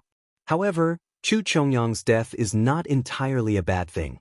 At least, many people who are not strong enough will not dare to have any ideas about you. In the capital, only the other large families will be a threat to you. Qin Badian was very clear about the depth of the water in the capital. Among the Yen family, the Song family, and the Ye family, Who do you think will make a move on me first? Tang Jing asked. Qin Batian pondered for a moment before replying. The Ye family has a close relationship with you and Yi Tianlei is an upright person. She and Feng Xinyang will definitely do their best to prevent the Ye family from becoming enemies with you. Tang Jing secretly nodded. This analysis was very reasonable. The Ye family would not fall out with him for the time being. Among the other two families, the Yen family is more powerful than the Song family. Therefore, if the Yen family makes a move, they will be the biggest threat to you. Tang Jing thought back to Yen Padian and Yen Qishan, this pair of father and son in the Great Master Realm, and his heart shivered. If they were to make a move, then no one in the capital would be able to resist them. The Song family has a grudge with me. Do you think the chances of them making a move are higher? Tang Jing asked curiously. The Song family has been recuperating for the past few years and has a good relationship with the other families. Recently, they have gradually revealed their fangs, and the Song family has already grown to become a big family second only to the Yen family. Furthermore, you have a grudge with them, so the chances of them making a move are not small. Furthermore, you killed Chu Chongyang and challenged the dignity of a few big families. If the Song family were to put you in a formation on the spot, then their prestige in the few big families would be even greater, and it would be enough to raise the level of the Song family. Tang Jing raised his eyebrows, and said with a smile that was not a smile, "Oh, in that case, I am the stepping stone for the Song family to advance?" Qin Batian nodded, "Yes. But the Song family will also have some misgivings. After all, the strength you displayed this time was too dazzling, so they have to weigh whether or not they can get rid of you. Then it will depend on the courage of the Song family," Tang Jing said with a light smile. "Tang Jing, don't worry. You will stay with me for the next few days, and I will definitely do my best to protect you," Qin Batian said heroically. "This will only implicate you. Saying this is too distant. If it weren't for you, Hongqing's life would not have been saved, so this is what I should do. Moreover, your temper is very similar to mine. Just like when I was young, I wasn't afraid of anything. Just based on this, I will support you to the end." Qin Batian waved his hand and said resolutely, "That's right, Tang Jing. This is our sincerity, so don't reject it," Li Hongqing said with a light smile. Tang Jing was moved. As the saying goes, a friend in need is a friend indeed. Actually, his relationship with this couple was not that deep, but they were supporting him like this. This was equivalent to gambling their lives. He secretly made up his mind that once this matter was over, he would definitely find a way to repay them, so that they would not regret this decision. Ring ring ring. Suddenly his cell phone rang. "Your cell phone is ringing. Yi Ding Dang, do you want to pick it up?" Li Hongqing took out the cell phone for him and asked. "Pick it up." Tang Jing guessed that the news of Chu Chongyang's death must have spread, so Yi Ding Dang called. "Tang Jing, how are you?" After pressing the answer button, Yi Ding Dang's anxious voice floated over, almost as if she was crying. Tang Jing was stunned. He had known Yi Ding Dang for a long time, but he had never seen her cry, nor had he heard such a voice. His heart was filled with mixed feelings as he said, "I'm fine." "Nonsense, you still dare to say that you're fine? What did you do, do you know? You killed Chu Chongyang, how can you be fine? How are you? Are you seriously injured?" Yi Ding Dang was on the verge of tears as she asked in a choked voice. Tang Jing did not know whether to laugh or cry. "I'm really fine." "Liar, you're lying to me." "I don't care, no matter how injured you are, I have to go to see you. I have to see you immediately." "Where are you?" Yi Ding Dang roared. Li Hongqing also heard Yi Ding Dang's voice and quickly gave an address. Tang Jing repeated it, and immediately the sound of running came from the phone. "Don't worry, I'll be there right away. Call me if you need anything." After that, Yi Ding Dang hung up the phone. "Miss Yi really cares about you," Li Hongqing said with a smile. "You're so charming. When can I attend your wedding?" Tang Jing quickly said, "I'm still a student. College students can also get married." Li Hongqing did not care. Tang Jing was speechless. A moment later, Yi Ding Dang rushed in as fast as lightning. When she saw Tang Jing lying on the bed, she threw herself at him with a whoosh. She hugged him and cried, "You bastard, why did you do such a dangerous thing? You made me worried to death. Were you hurt?" As she spoke, her slender hand touched Tang Zheng's hand, as if checking if the parts were still intact. It was too embarrassing to be touched by a beauty in front of so many people. Even if Tang Zheng's skin was thick enough, he gradually blushed. He coughed and said, "Don't touch me, I'm really fine." "Nonsense, if you're fine, how can you not touch me? I know your temper." Yi Dingdang firmly did not believe him. Her small hand went all the way down and Tang Zheng's body tensed up. He felt that his most important part had been grabbed. Yi Dingdang also immediately realized what was in her hand and let go of her hand as if she had been electrocuted. Her cheeks were red. Li Hongqing saw this and laughed. "Tang Zheng, Miss Yi really cares about you." Yi Dingdang shyly lowered her head and fiercely glared at Tang Zheng as if to say that it was all because of him that she made a fool of herself. Tang Zheng felt wronged. "I didn't do anything. It was clearly you who came and touched me. I was the one who suffered." Yi Dingdang confirmed that his body parts were still intact and let out a sigh of relief. "If you didn't lose an arm or a leg, then why can't you move? Did you suffer an internal injury?" "It can be considered an internal injury. I'll go and find the senior king of medicine. He must have a way." Yi Dingdang had an idea and said, "I don't remember. My medical skills are not bad. I can recuperate on my own. After a period of time, I will recover." Tang Zheng refused. "No, you're too careless. I must find the senior king of medicine to check on you before I can rest assured." Yi Dingdang insisted. Tang Zheng rolled his eyes and was helpless. "Tang Zheng, this time you did such an earth-shattering thing. Do you know what's the situation outside?" Yi Dingdang asked with lingering fear. "Look at me. How can I know?" "The Ye family has been quarreling because of you. Yi Tianming thinks that they should deal with you immediately. He said that if you dare to kill Chu Chongyang today, you will dare to deal with the Ye family tomorrow. You are a cultivator. You are a bomb that can explode at any time." "It's a cliché. Didn't he say the same thing last time?" Tang Zheng did not take it seriously. "You didn't do what you did last time. Of course, it's not the same thing. However, my parents argued for it, so the old man has not made a decision. Humph, if the Ye family really becomes your enemy, then I will withdraw from the Ye family. From then on, I will have nothing to do with them." Yi Dingdang gritted her teeth and said resolutely. Li Hongqing immediately gave her a thumbs up and praised, "Miss Yi, you dare to love and hate. You are so bold. You are simply a role model among women." Yi Dingdang was embarrassed. She secretly glanced at Tang Zheng and said, "I just can't stand them forgetting justice for the sake of profit."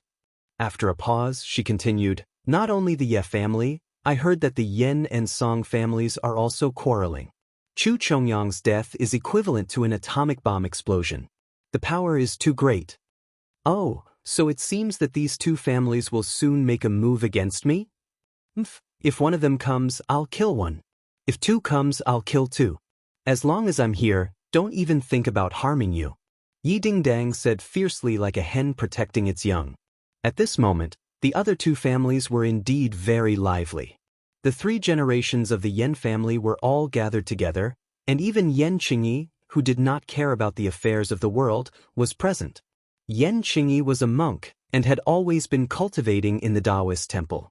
Ever since Yen Potion's birthday banquet, she had stayed behind and built a Taoist temple in the Dragon Elephant Mountain.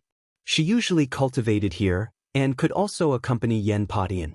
Yen Qingyi was dressed in a simple and elegant Taoist robe and did not have the slightest bit of aura. She sat in the middle of the group with her eyes closed and listened calmly to their endless discussions. "Father, this Tang Zheng relied on his identity as a cultivator to actually kill Chu Chongyang. Such a person definitely cannot be left alive. I guess the martial sect will definitely make a move against him. We should make a move first, and right now is also the time when Tang Zheng is at his weakest. It is a heaven-sent opportunity for us, and it will be too late to regret it if others beat us to it. Last time in the Imperial City, I saw that Song Jianan wanted to kill Tang Zheng. I think that this time, he will definitely be impatient to make a move." Yen Qishan said.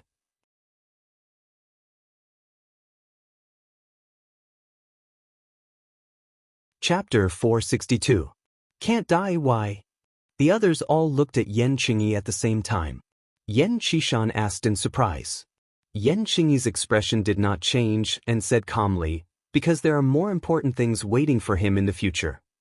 The expressions of the few of them became strange, but only Yan Potion's expression became serious and asked, Qingyi, did you sense something? When Yan Qishan and Yan Luyan heard this, their eyes instantly widened. Regarding Yan Qingyi, this was a huge secret of the Yan family, and outsiders had no way of knowing about it. Outsiders only thought that Yan Qingyi was a monk, and many of them were still regretting that such a beautiful woman who was born in a famous family was actually a monk. It was truly inconceivable. These people did not know that there was a very important reason why Yan Qingyi had become a monk. Yan Qingyi had been incomparably intelligent since she was young. She seemed to know many things that ordinary people thought were incomparably profound, and had great wisdom and comprehension ability. Yan Qingyi had refused to learn martial arts since she was young. Even if others ordered her to practice martial arts, she would never obey. Later on, it was left unsettled. Therefore, she did not have any martial arts at all. This was an anomaly in the Yan family. Yan Qingyi had an innate closeness to Taoist scriptures, unlike other girls who loved to dress up in fashion. Instead, she was immersed in Taoist scriptures all day long. In the end, unknowingly, she actually had a kind of epiphany. She had a kind of foresight ability. Of course, not everything could be foreseen, but on many important matters, she would have a trace of foresight. However, this kind of ability could be said to be heaven-defying and difficult to deal with.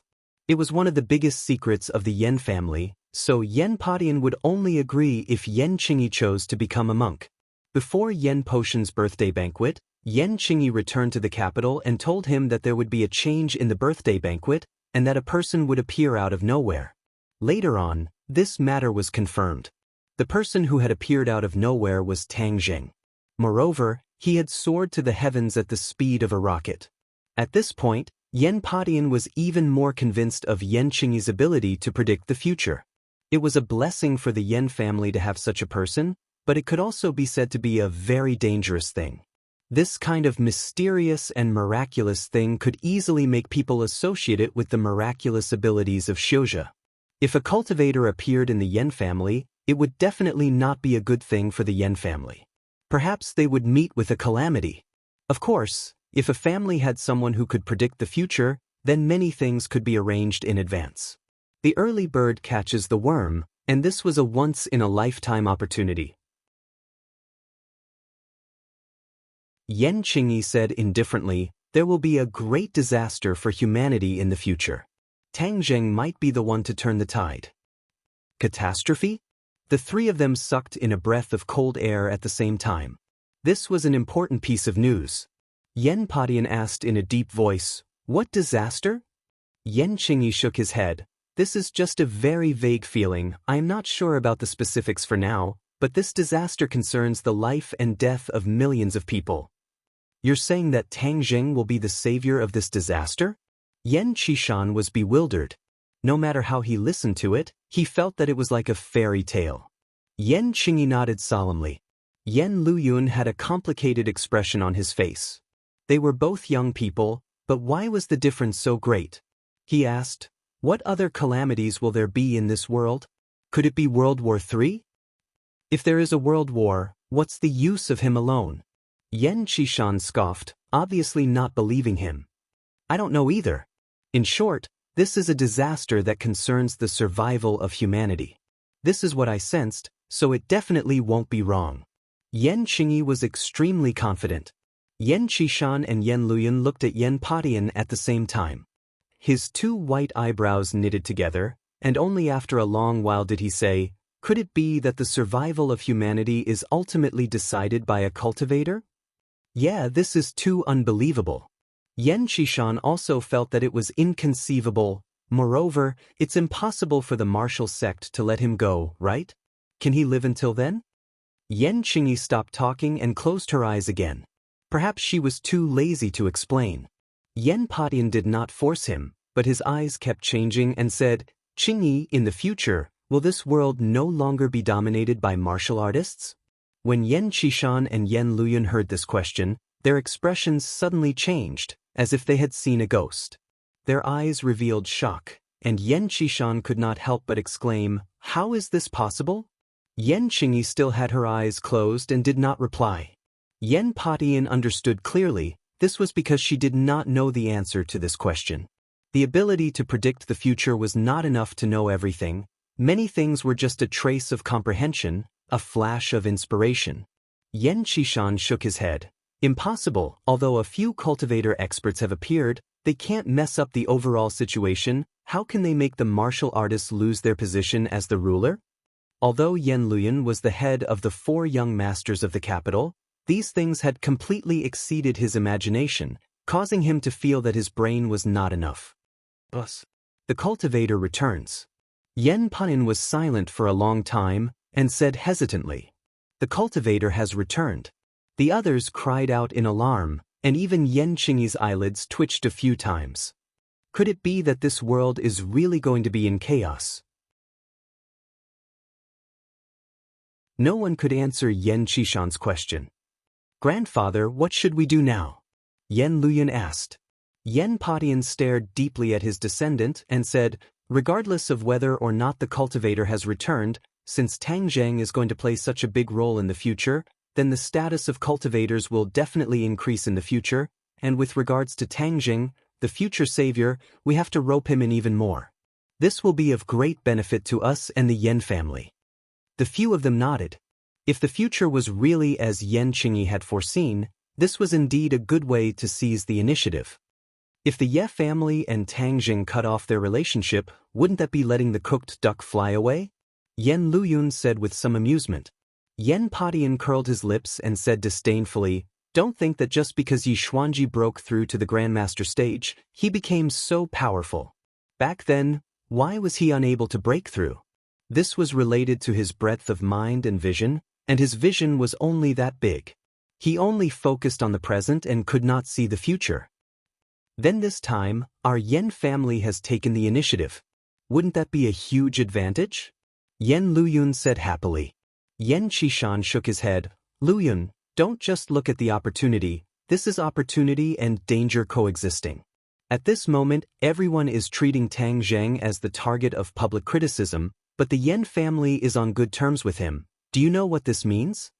Yan Liuyun's expression changed slightly. Of course he knew what it meant. It meant that the Yan family would also become the target of public criticism and attract cannon fire. The few of them understood this logic and looked at Yan Patian. This question obviously required him, the head of the family, to make a decision. Yan Patian looked deeply at Yan Qingyi, and then, without any hesitation, he said, "I believe in Qingyi's judgment. We must rope in Tang Zheng." Yan Patian set the tone, and the others no longer sang the opposite tune.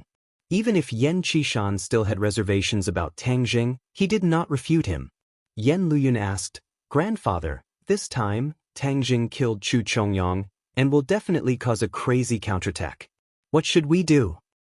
"It's better to send charcoal in the snow than icing on the cake. Right now, it's Tang Zheng's most dangerous moment, so of course we have to be the ones to send charcoal in the snow. Qishan, go and inform Chu Mingxian not to seek revenge on Tang Zheng." Yan Patian arranged. Yan Qishan said worriedly, "I'm afraid Chu Mingxian will not agree." Yan Patian laughed coldly. "If you don't agree at this moment, the Chu family no longer has anyone to rely on. Do you really want to suffer the calamity of extermination?" Yan Qishan nodded as if he had understood something. The Chu family no longer had anyone to rely on. If they still did not know how to advance or retreat, then they would really die. Moreover, which great clan didn't die? If they didn't know how to endure and retreat, then they could only be eliminated by history. This was reality, and reality was just that cruel. Yan Qishan came to the Chu family with the order. At this moment, the Chu family was immersed in grief and anger. Chu Mingxian received Yan Qishan, and when Yan Qishan explained the purpose of his visit, the veins on Chu Mingxuan's forehead twitched, and he asked hysterically, "Why?" This is the rule of the game. The loser has no right to ask why. Yan Qishan spoke bluntly without holding back. My father's corpse is not cold yet, and you're going to do this? Yan Qishan laughed disdainfully. Don't really think of yourself as a pitiful weakling. Which family is clean? Did the Chu family not do enough in the past? Moreover, I am doing this for your own good. Right now, no one in the Chu family is a match for Tang Jing. If you continue to provoke him, you will only be courting death. Of course, Chu Mingxian knew that the other party was not lying, but at this moment his mind was completely drowned by anger. He roared, "So what if I'm courting death? I want Tang Jing to die. Your father is no longer here. You should work even harder to manage the Chu family, and not let the Chu family be exhausted for nothing." Yan Qishan kindly reminded him. "You don't need to worry about it. Scram, the Chu family doesn't welcome you." Chu Mingxian ordered him to leave. Yan Qishan said indifferently, "I've said everything that needs to be said, it's up to you now." After saying that, he turned around and left with large strides. Just as he walked out of the door, he saw a few people walking towards him. It was actually Song Yu and his father, Song Hanjun, and with them was Chu Xiaofeng. The Chu family's young master's face was filled with fear as he rushed in a sorry state, almost colliding with Yan Qishan. Song Hanjun stopped in front of Yan Qishan and asked in bewilderment, "Qishan, you came a step earlier than me, you are really well informed. You're not late either. I'll take my leave first." With that, Yan Qishan walked away with large strides. Song Hanjun looked at his back in shock, his eyelids twitching. Song Yu also looked at him suspiciously and asked in a low voice, "Why did he leave in such a hurry? There must be something going on. Let's go in first." Song Hanjun said in a deep voice, and then quickly walked in. Chu Xiaofeng was already wailing loudly, and Chu Mingxuan's face was also filled with anger. Song Hanjuan's heart skipped a beat, and he immediately changed his expression. With a sorrowful expression, he said while choking with sobs, "Brother Mingxian, I came late. I never thought that the patriarch of the Chongyang family would actually be killed by a villain."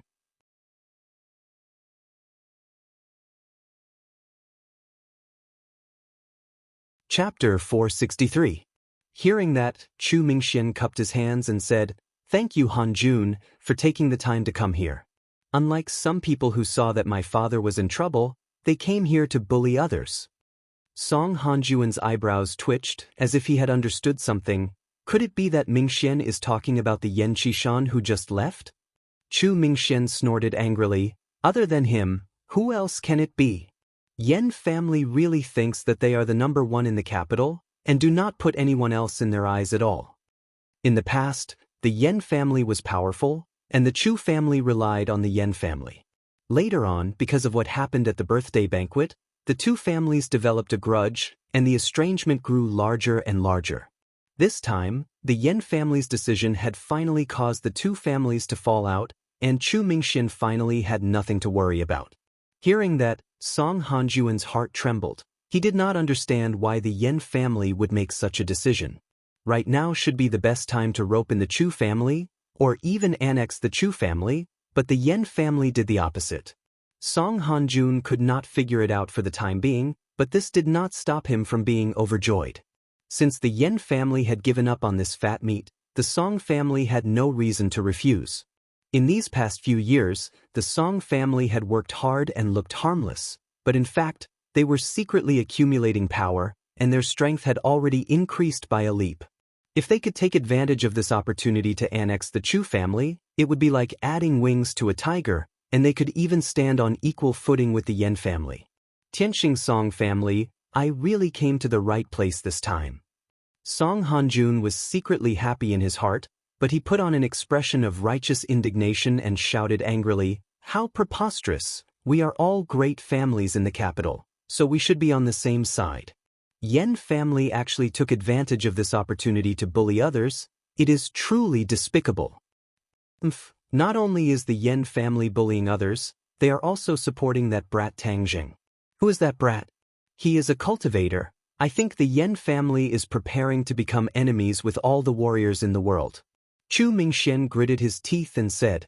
Song Hanjuan's eyes became brighter and brighter. He thought to himself, could it be that Yan Padian has gone senile? They actually stood on the side of the Xiuzhe on such a major issue. This was seeking their own destruction. If it weren't for the inappropriate occasion, Song Han-jun really wanted to look up to the sky and laugh 3 times.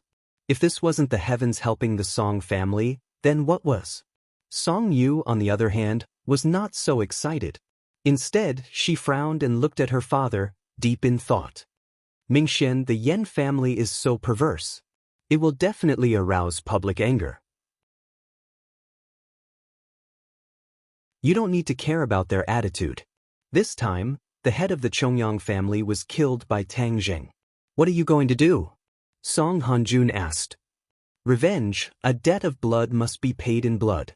We must kill that brat Tang Jing. Chu Mingxian said resolutely. Chu Xiaofeng abruptly raised his head. With a ferocious expression, he clamored, We must kill him. Tang Jing was his nightmare, and he could not get rid of it. Last time, he teamed up with Song Yu to trap Tang Jing, and was prepared to let him die in the martial arts assembly, but it did not work. He did not expect that the pillar of the Chu family would fall into Tang Jing's hands this time. However, Chu Xiaofeng was not at home earlier, and was with Song Yu, so he did not personally witness the battle just now. He suddenly came to a realization and asked, What kind of strength does Tang Jing have? How can he be a match for grandfather? Cultivators have many despicable and dirty methods.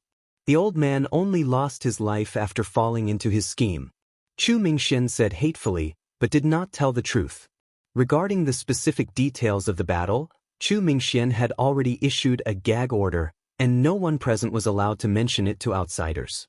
Therefore, the others only knew that Chu Chongyang had died at the hands of Tang Jing, but they did not know the details. In fact, many people did not believe that Tang Jing had killed Chu Chongyang with his true abilities, and that he must have relied on some kind of scheme of a cultivator to succeed.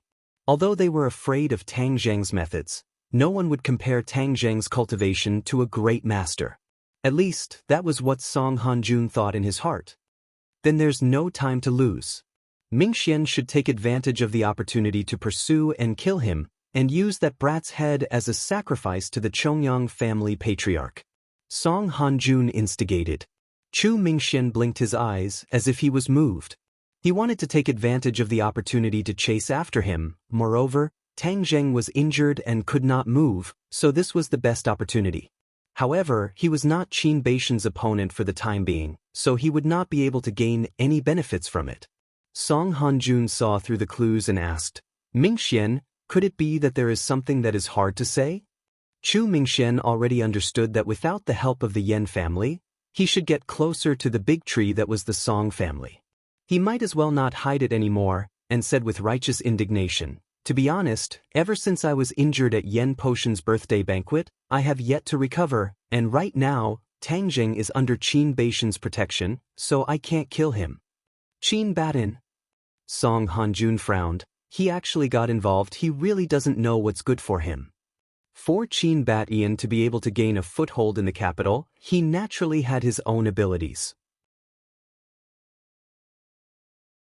However, his strength was still lacking compared to the few great clans, and when any clan wanted to completely destroy him, they would still have to pay a certain price.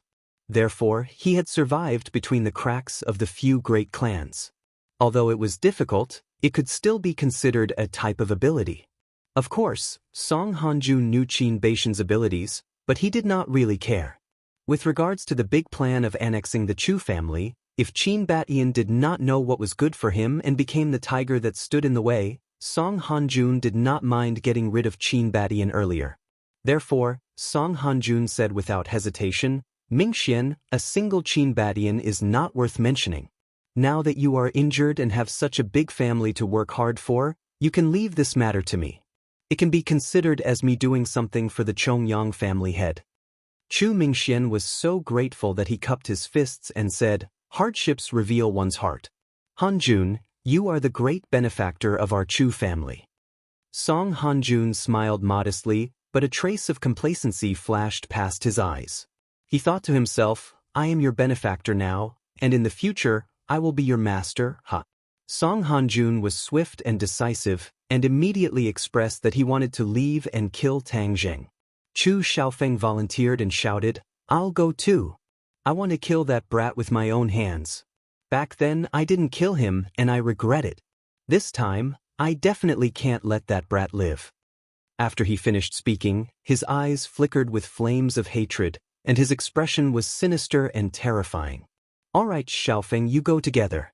When the time comes, I'll let you personally end that brat. Song Hanjun patted Chu Xiaofeng's shoulder and said cordially. Chu Mingxian did not object, and the three of them left the Chu family together. Song Hanjun and his son sat in their own car, and seeing that there were no outsiders, Song Yu finally could not hold it in and asked the question that had been stuck in her heart for a long time. Dad, the Yen family is not an idiot. Why are they so abnormal this time, to actually help Tang Jing unexpectedly? Song Hanjun laughed unconcernedly. Yen Podin is muddle-headed. He really thinks that no one in the capital can control him, so he is becoming more and more unbridled. I don't think so. Yen Podin has been cautious for so many years, otherwise he wouldn't have the strength of the Yen family today. The Yen family has always had a close relationship with the Li Palace. Could it be that they received the instructions of the Li Palace? Song Yu guessed. Song Hanjun was shocked. Coincidentally, the car bumped and almost hit the back of the chair in front of him, scaring the driver so much that his heart jumped. You're saying that the Li Palace instructed the Yen family to rope in Tang Jing? Song Hanjun asked in bewilderment. That's also my guess. Song Yu said uncertainly. Song Hanjuan's expression became even more serious. He could not make up his mind and said, I'll ask the old man first. He immediately dialed Song Jianan's number. After hearing his analysis, the other party said disdainfully, Do you think that the Li Palace will protect a cultivator? Ridiculous. Although the Li Palace was not like the martial sect who chased after cultivators with no regard for their lives, they were not friends with cultivators either. The martial sect viewed cultivators as a thorn in their side, and the Li Palace would definitely not go against the martial sect on this point. Moreover, I can guess that the Azure Dragon Hall will definitely stand on the side of the martial sect when it comes to cultivators. Hearing the other party's confident words, Song Hanjun and Song Yu's expressions changed slightly. Song Yu asked, Grandfather, both the Li Palace and the martial sect have people walking in the world. Why has the Azure Dragon Hall only heard of their names and never seen them? Hee, the Azure Dragon Hall has always been a legend. Not to mention you, even I have never seen anyone from the Azure Dragon Hall. Song Jianan laughed. Song Hanjun and Song Yu looked at each other and thought at the same time. If that was the case, then the Azure Dragon Hall had always existed in legends, and no one had ever seen its members. Could it be that this was a fabricated organization? Hearing the silence of the two, Song Jianan chuckled, as if he had guessed their thoughts, and said, The Azure Dragon Hall really exists, but its strength is unfathomable. It is said that even if the Li Palace and the martial sect were to work together, they would still not be a match for the Azure Dragon Hall. What so powerful? The two of them turned pale with fright. In their eyes, the Li Palace and the martial sect were already existences that could not be fought against. This Azure Dragon Hall was actually even more powerful than these two organizations combined. Although the Azure Dragon Hall does not appear in this world, how can the matters of this world escape its eyes? Therefore, you don't have to worry, the Li Palace will not instruct the Yen family to rope in Tangzheng. This is definitely Yen Potion's opportunistic method, but this method would cause the Yen family to suffer a calamity. The heavens are helping me. This capital is bound to be dominated by my Song family. Song Jianan laughed wildly with pride. Song Hanjun and Song Yu heaved a sigh of relief at the same time. The bit of doubt in Song Yu's heart also disappeared into thin air, and instead, a kind of excitement and pleasure gradually assaulted her heart. He had known Tang Jing for a very long time. Back then, when he first met Tang Zheng at the ordinary balance courtyard, he could still have a high and mighty attitude. However, this kind of high and mighty attitude did not last long, because on the problem of Yi Dingdang, Tang Jing had completely defeated him. Although he knew that it was just a prank, just a play, he did not expect that the play would become true and he would be utterly defeated. After that, the two sides moved to the capital, but not long after Tang Jing arrived in the capital, he shocked the world with a single feat. Although the two sides did not clash again, Tang Jing had completely suppressed his limelight. This caused Song Yu, who had always been high and mighty, to try and fail. He and Chu Xiaofeng had used the spirit transformation powder pill to trap Tang Jing, but it was to no avail. At that time, he had experienced a feeling called fear, a feeling that he had never felt before. He secretly swore in his heart that he would definitely get rid of this person.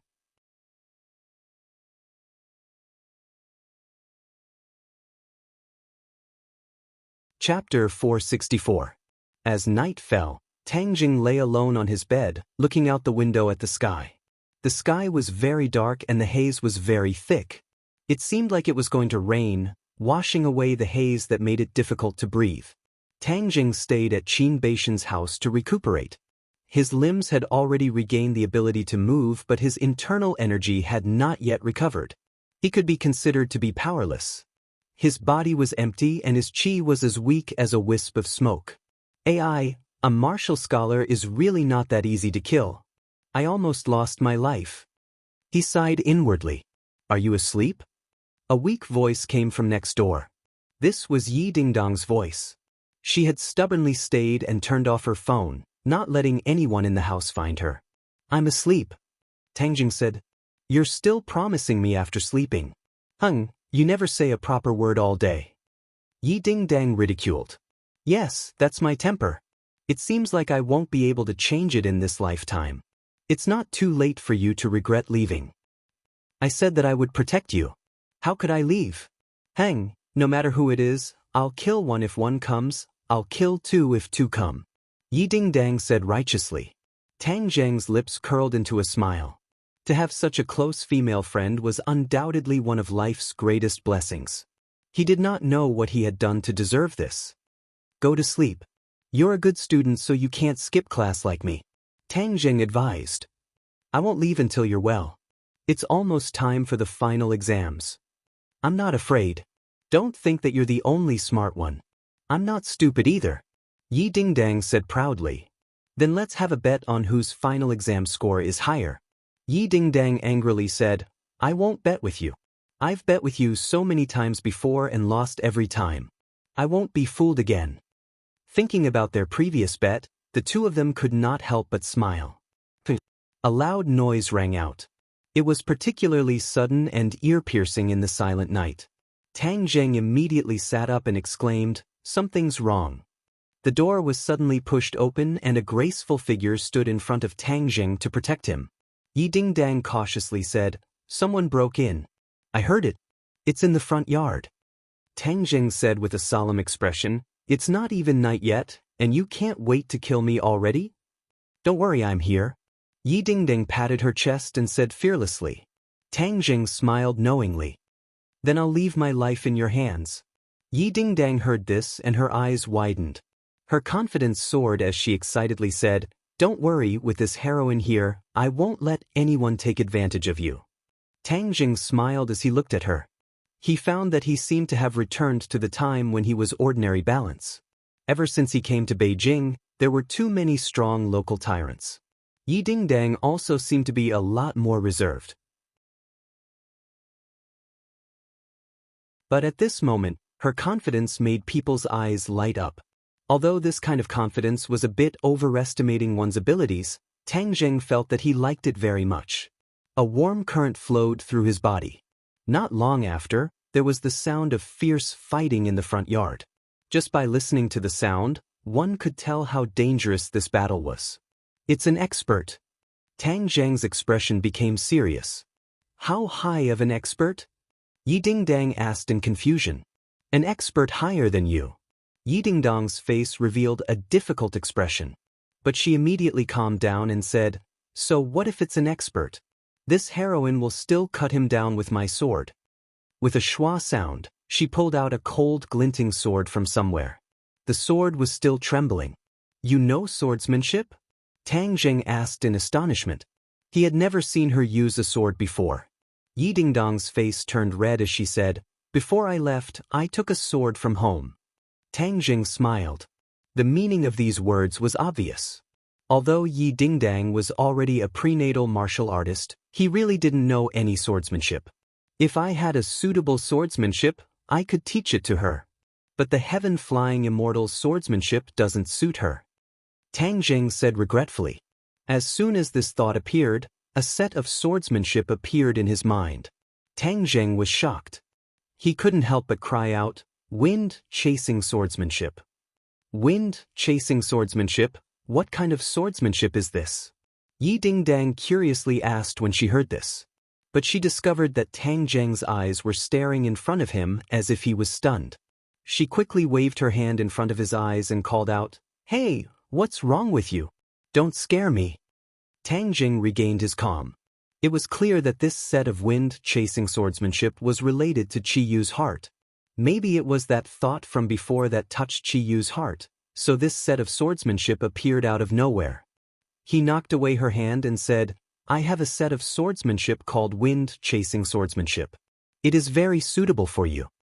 Yi Dingdong's eyebrows danced as she said, "Really? The Jade Woman's Heart Sutra you gave me last time was very powerful. This wind-chasing swordsmanship shouldn't be too bad, right?" Tang Jing nodded. The swordsmanship recorded in Qi Yu's heart naturally wouldn't be too bad. He didn't know the origin of this set of swordsmanship, but this set of swordsmanship was very interesting. It only required sword moves and didn't even need Qi to activate it. This meant that even if a normal person was familiar with the moves and used them, the power would not be small. At least in Tang Jing's eyes, the power of this set of swordsmanship was not small. When Tang Jing finished teaching this set of swordsmanship, Yi Dingdong's eyes lit up with joy. Although she didn't understand swordsmanship, she still had a bit of eyesight. She understood the value of this set of swordsmanship and couldn't help but happily say, "I really like this set of swordsmanship." You should be the only two people in this world that know this set of swordsmanship, Tang Jing said. Yi Dingdong's eyebrows danced as she excitedly jumped up. What kind of gift did a woman like the most? The one and only gift in this world that no one else had. Wasn't this set of swordsmanship the most suitable gift? "You only taught me?" Yi Dingdang stared with her big round eyes and asked. "Even Feng Shishir doesn't know it?" Tang Jing nodded. "What?" Yi Dingdang excitedly threw herself at Tang Jing. With a prung sound, she threw him onto the bed. Tang Jing was currently not her opponent. He was pressed under her body and inhaled her fragrance. He awkwardly said, "Are you trying to take advantage of me when I'm not paying attention and throw yourself at me?" Yi Dingdang immediately blushed. She stood up straight and glared at him. "What nonsense are you thinking about all day? Don't just talk. Practice your swordsmanship first," Tang Jing urged. Yi Dingdang immediately began to move. Her sword moved according to her heart. Shwa, shwa, shwa, her sword was like the wind. The wind rose and the sword chased after the wind until only a sword shadow was left. What a fast sword! Yi Dingdang was dumbfounded. She clearly did not expect the sword in her hand to be so fast. Moreover, she felt that there was no internal strength flowing. This was the power of a fixed move. "Why is the swordsmanship so strange?" Yi Dingdang asked in astonishment. Tang Jing was speechless. He had only explained it once, and she was able to practice the swordsmanship to such a degree. It was truly shocking. If she was not a martial arts genius, then it could only be because of the mysteriousness of the swordsmanship. Could it be that this set of swordsmanship can be learned quickly and at such a terrifying speed? Tang Jing was shocked by this thought. This kind of swordsmanship could be called a peerless swordsmanship. It was a treasure that many people coveted. No matter how powerful a set of swordsmanship was, it was too difficult to learn. It was something that ordinary people could only dream of. But a set of swordsmanship was not only powerful, it did not have any requirements for the cultivator. Moreover, it could be learned in one lesson. How terrifying was that? It could instantly turn a person into an expert. This is too abnormal. Tang Jing smacked his lips, unable to let go of the shock in his heart for a long time. As expected of the swordsmanship in Qi Yu's heart, this is a peerless treasure. I'm afraid its value is even greater than the heaven-flying immortal's swordsmanship. It was true that the heaven-flying immortal's swordsmanship was powerful. As for whether it was more powerful than the wind-chasing swordsmanship, Tang Zheng was unable to determine. However, one thing was certain. The heaven-flying immortal's swordsmanship was not something that ordinary people could learn. On the other hand, the wind-chasing swordsmanship could be learned by anyone. The difference in value was like heaven and earth. However, the wind-chasing swordsmanship was not simple. If one did not know the sword moves and profoundness within it, they would not be able to learn it. Therefore, he was not afraid that others would secretly learn it during a battle. Tang Zheng was inexplicably excited. He did not know what other treasures Qi Yu had in his heart. Seeing Tang Zheng in a daze and not speaking, Yi Dingdeng nudged him and asked, "Hey, why are you in a daze again? How come I didn't notice this before?" Tang Zheng came back to his senses and solemnly said, "The wind-chasing swordsmanship must not be casually taught to outsiders. Do you understand?" "Of course, I'm not an idiot." Yi Dingdeng rolled her eyes. She did not think that this swordsmanship was too precious and could not be taught to outsiders. Rather, this was the only swordsmanship that Tang Zheng had taught her. In this world, it was unique to her. How could she be willing to share it with others? Boom. Suddenly, a loud sound from outside interrupted the two's thoughts. The ground trembled and the two jumped in fright. Tang Zheng hurriedly said, "Let's go out and take a look." The two of them walked out of the room and saw that the courtyard was in a mess. A large portion of the courtyard walls had collapsed and dust filled the air. In the middle of the mess stood two people, Qin Batian and Song Hanjun. Qin Baishan's mouth was dripping with blood. His clothes had been cut in several places and he appeared to be in a sorry state. Song Hanjuan's aura was even stronger as he held a large blade in his hand. "Qin Batian, you are not my opponent. If you want to seek death, then I will fulfill your wish today," Song Hanjun said with a murderous aura. Qin Batian wiped the blood from the corner of his mouth and arrogantly said, "Song Hanjun, as long as I am here, you can forget about touching a single hair on Tang Zheng's head." "Reckless fool, what benefits did Tang Zheng give you to make you so dead set on following him?" Qin Batian coldly snorted but did not reply.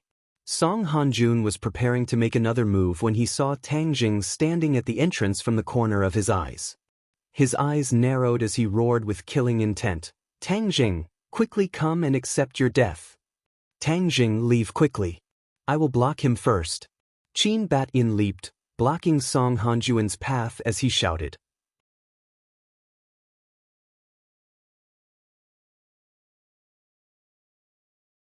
Chapter 465.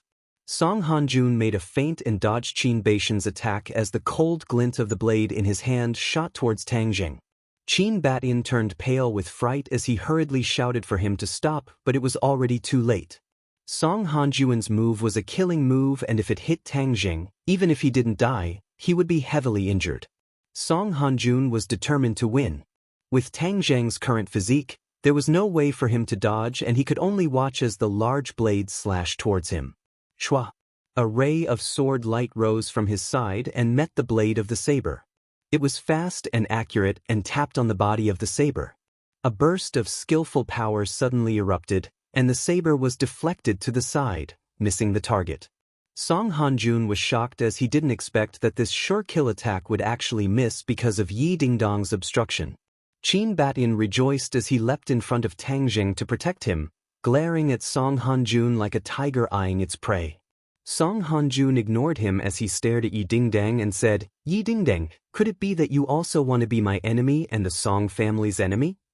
Yi Dingdeng proudly said, "You want to kill Tang Zheng, so that means you are my enemy and I am your enemy.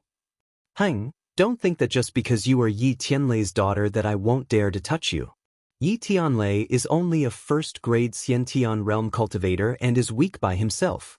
Even if I hurt you, he can't do anything to me," Song Hanjun said confidently as he obviously didn't put Yi Tianlei in his eyes. Although Yi Tianlei was one of the top two in the Ye family, compared to the other second-generation disciples, his strength was the weakest, so Song Hanjun didn't think much of him. "Then let's give it a try. Let's see if the sword in my hand is weak." Yi Dingdang bit her lip and refused to back down. At this time, Song Yu and Chu Xiaofeng also rushed in from the outside. When they saw Yi Dingdang, Song Yu's face flashed with displeasure, and then looked at Tang Jing hiding behind Yi Dingdang, and resentment appeared in her eyes. Dad, don't hurt Dingding. Our target is Tang Jing, Song Yu advised.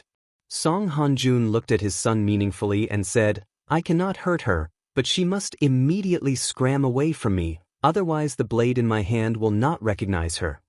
Song Yu hurriedly advised, Ding, come over here quickly.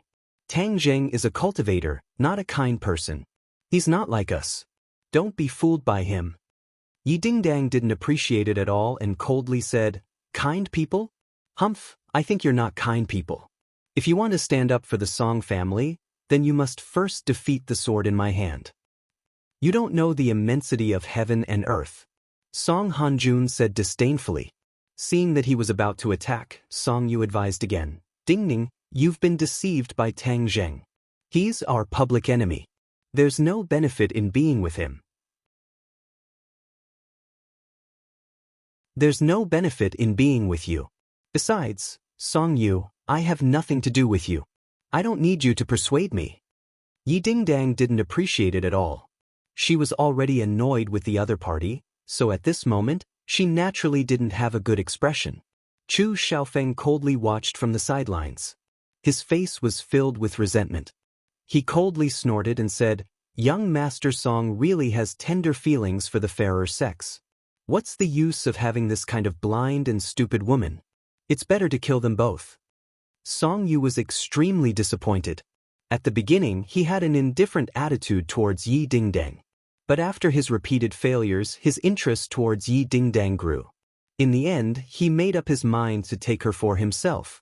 But it seemed that this goal would be extremely difficult to achieve. Song Hanjun saw his son's expression and murderously said, Yi Dingding, since you don't know what's good for you, then don't blame me for being impolite. How many moves do you think you can take from me? Yi Dingdang raised her head and jokingly asked, Then how many moves do you think you can take to defeat me? You still want to use a few moves? Good, you really won't shed tears until you see the coffin. Then I'll help you. Within 10 moves, you will definitely fall. I want you to watch with your own eyes as Tang Jing dies in front of you. Song Hanjun wildly laughed. Then let's make a bet. Yi Dingdang said. Bet? Bet on what? Bet that you won't be able to take me down within 10 moves. Song Hanjun was stunned for a moment, then immediately began to laugh loudly. This was truly the biggest joke in the world. Yi Dingdang was a Hotian realm martial artist and Song Hanjun was indeed a Xiantian realm martial artist. There was an insurmountable chasm between the two. This was a principle that any martial artist would understand. That was why Song Hanjun was so confident. In fact, in his opinion, he would be able to defeat Yi Dingdang within 5 moves. Saying that he would be able to defeat her within 10 moves was already giving him face. The others looked at Yi Dingdang in disbelief. Qin Batin hurriedly stopped her. Miss Yi, you must not let your guard down. With me here, it won't be easy for him to kill Tang Jing. Yi Dingdang glanced at him. Qin Baishan's body was already covered in wounds. It was obvious that he was not Song Hanjun's opponent. If the two of them continued to fight, then Qin Batian might even lose his life. This point was obvious to anyone with eyes, but Qin Batian still did not hesitate. This kind of spirit was worthy of respect. Tang Jing's heart trembled as he persuaded, Mr. Qin, you have already done so much for me. There is no need to throw your life away. If I really am destined to die, then I have nothing to say. Qin Batian retorted, No, I said that I will protect you, so I will definitely protect you. I, Qin Batian, may not be a powerful character, but my words are like nails. Qin Batian, you really have a backbone and are loyal to your friends. After I take care of Tang Jing, I will naturally take care of you. Don't think that you are a big shot. The reason why you can stand firm in the capital is because we can't be bothered to take care of you. If we really wanted to take care of you, we could easily crush you to death. Song Hanjun said with disdain. Come then. Qin Batian stepped forward. Yi Dingdang hurriedly stopped him. Song Hanjun, don't change the topic. I bet that you won't be able to defeat me within 10 moves. Do you dare to bet with me? You can't be feeling guilty, right? Ah, so the Song family is only SOSO? Song Hanjuan's eyebrows twitched. Humph, what do I not dare to bet with you? Since you are so intent on sending yourself to death, then I will fulfill your wish. However, I am not prepared to kill you. If you lose, then you will accompany my son tonight. Accompany Song Yu? The meaning was too obvious. Yi Dingdong's face flushed red as she glanced at the father and son pair. She did not expect that he would raise such a condition. Song Yu was slightly startled as she looked at her father. She suddenly realized that Yi Dingdang could already be considered as his inner demons. If he could not obtain her and get rid of this inner demons, then his future martial path would be filled with difficulties. If he could get rid of this inner demons, then his future cultivation would be twice the result with half the effort. As someone who had been through this before, Song Hanjun was clearly very experienced. When Tang Zheng heard this condition, his eyes flashed with anger as he immediately rejected. No, I won't bet with you. If you want to kill me, then do it. Ha, Tang Zheng, I still thought that you were a little man who hid behind a woman. I never thought that you still had some backbone. Song Hanjun said with ridicule. Chu Xiaofeng sarcastically said with bad intentions, what backbone does he have? He only knows how to hide behind others. Chu Xiaofeng, don't make sarcastic remarks. You know very well who is usually hiding behind others. Without the Chu family, what are you? How could Yi Dingdang tolerate her beloved being humiliated? She immediately retorted. Chu Xiaofeng was poked in the back and his face was as red as a monkey's butt. He was so angry that smoke was coming out of his 7 orifices as he roared, I see that you are arrogant now, but in a moment you will know how to beg for mercy. Tang Jing turned a deaf ear to these sarcastic remarks. He tugged at Yi Dingdong's sleeve and advised in a low voice, don't be impulsive. You go first, I have a way to escape. Yi Dingdang rolled her eyes at him and said, what way do you have to escape? Now you want to lie to me, do you think I am so easy to fool? But the stakes are too high. You don't need to fall into it. Tang Zheng was really worried about her. After all, the difference in cultivation between the two sides was too great. Yi Dingdang shrugged and said without fear, if the stakes are not high, how can it be fun? Could it be that you have so little confidence in me that you are afraid that I will lose? Song Hanjun is not an ordinary person. Tang Zheng said with hesitation. Yi Dingdang stared at him, then I am not an ordinary person. Moreover, didn't you just teach me the wind-chasing sword technique? This is a good opportunity for Song Hanjun to test it out. Tang Zheng did not know whether to laugh or cry. He had just imparted the wind-chasing sword technique to her on a whim, and she was actually so confident. He did not know if he should say that his heart was too big. Could it be that you have no confidence in your own sword technique? Yi Dingdang stared at him and asked. Tang Zheng felt bitter. Although he could see that the wind-chasing sword technique was not an ordinary technique, Yi Dingdang had just demonstrated it once. If she were to face an opponent like Song Hanjun, Tang Zheng did not have the confidence that she could last more than 10 moves. If she lost, then her loss would be too great. Humph, since you have no confidence in me, then I will let you see my strength today. Moreover, you have saved me before, so today I will save you once. I will let you know that I, Yi Dingdang, am not an ungrateful person. Yi Dingdang pouted and vowed. What are you two whispering to each other for? Do you not want to agree to this condition? Fine, then there is no need for us to continue talking. I will directly deal with you too. Song Hanjun said with a murderous look. I promise you. Yi Dingdang said without fear, but I also have a condition. If you lose, then scram as far away as you can. Don't have any ideas about Tang Zheng. Ha, this kind of situation will never happen. Song Hanjun laughed. You don't dare to agree to this condition, right? Yi Dingdang curled her lips and said with disdain. What is there to be afraid of, I promise you? Song Hanjun said with a smile, as if Yi Dingdang really was a lamb waiting to be slaughtered, allowing him to knead her however he wanted. Actually, Song Hanjun agreed to this bet because he wanted Yi Dingdang to willingly accompany Song Yu. This would not only get rid of Song Yu's inner demons, but it would also shut the Ye family's mouth. It was killing 2 birds with 1 stone. Moreover, he would not suffer any losses. It was a sure-win situation. Now that things have come to this, there was no way to change it. You're tuning in to the Passion Pages YouTube channel. We're so grateful for your support, and don't forget to subscribe to join us on this incredible journey through captivating stories. Your generosity through donations truly makes a world of difference, as it's the primary source of revenue that allows me to expand and enhance this channel for you. Thank you from the bottom of my heart for being a part of this adventure.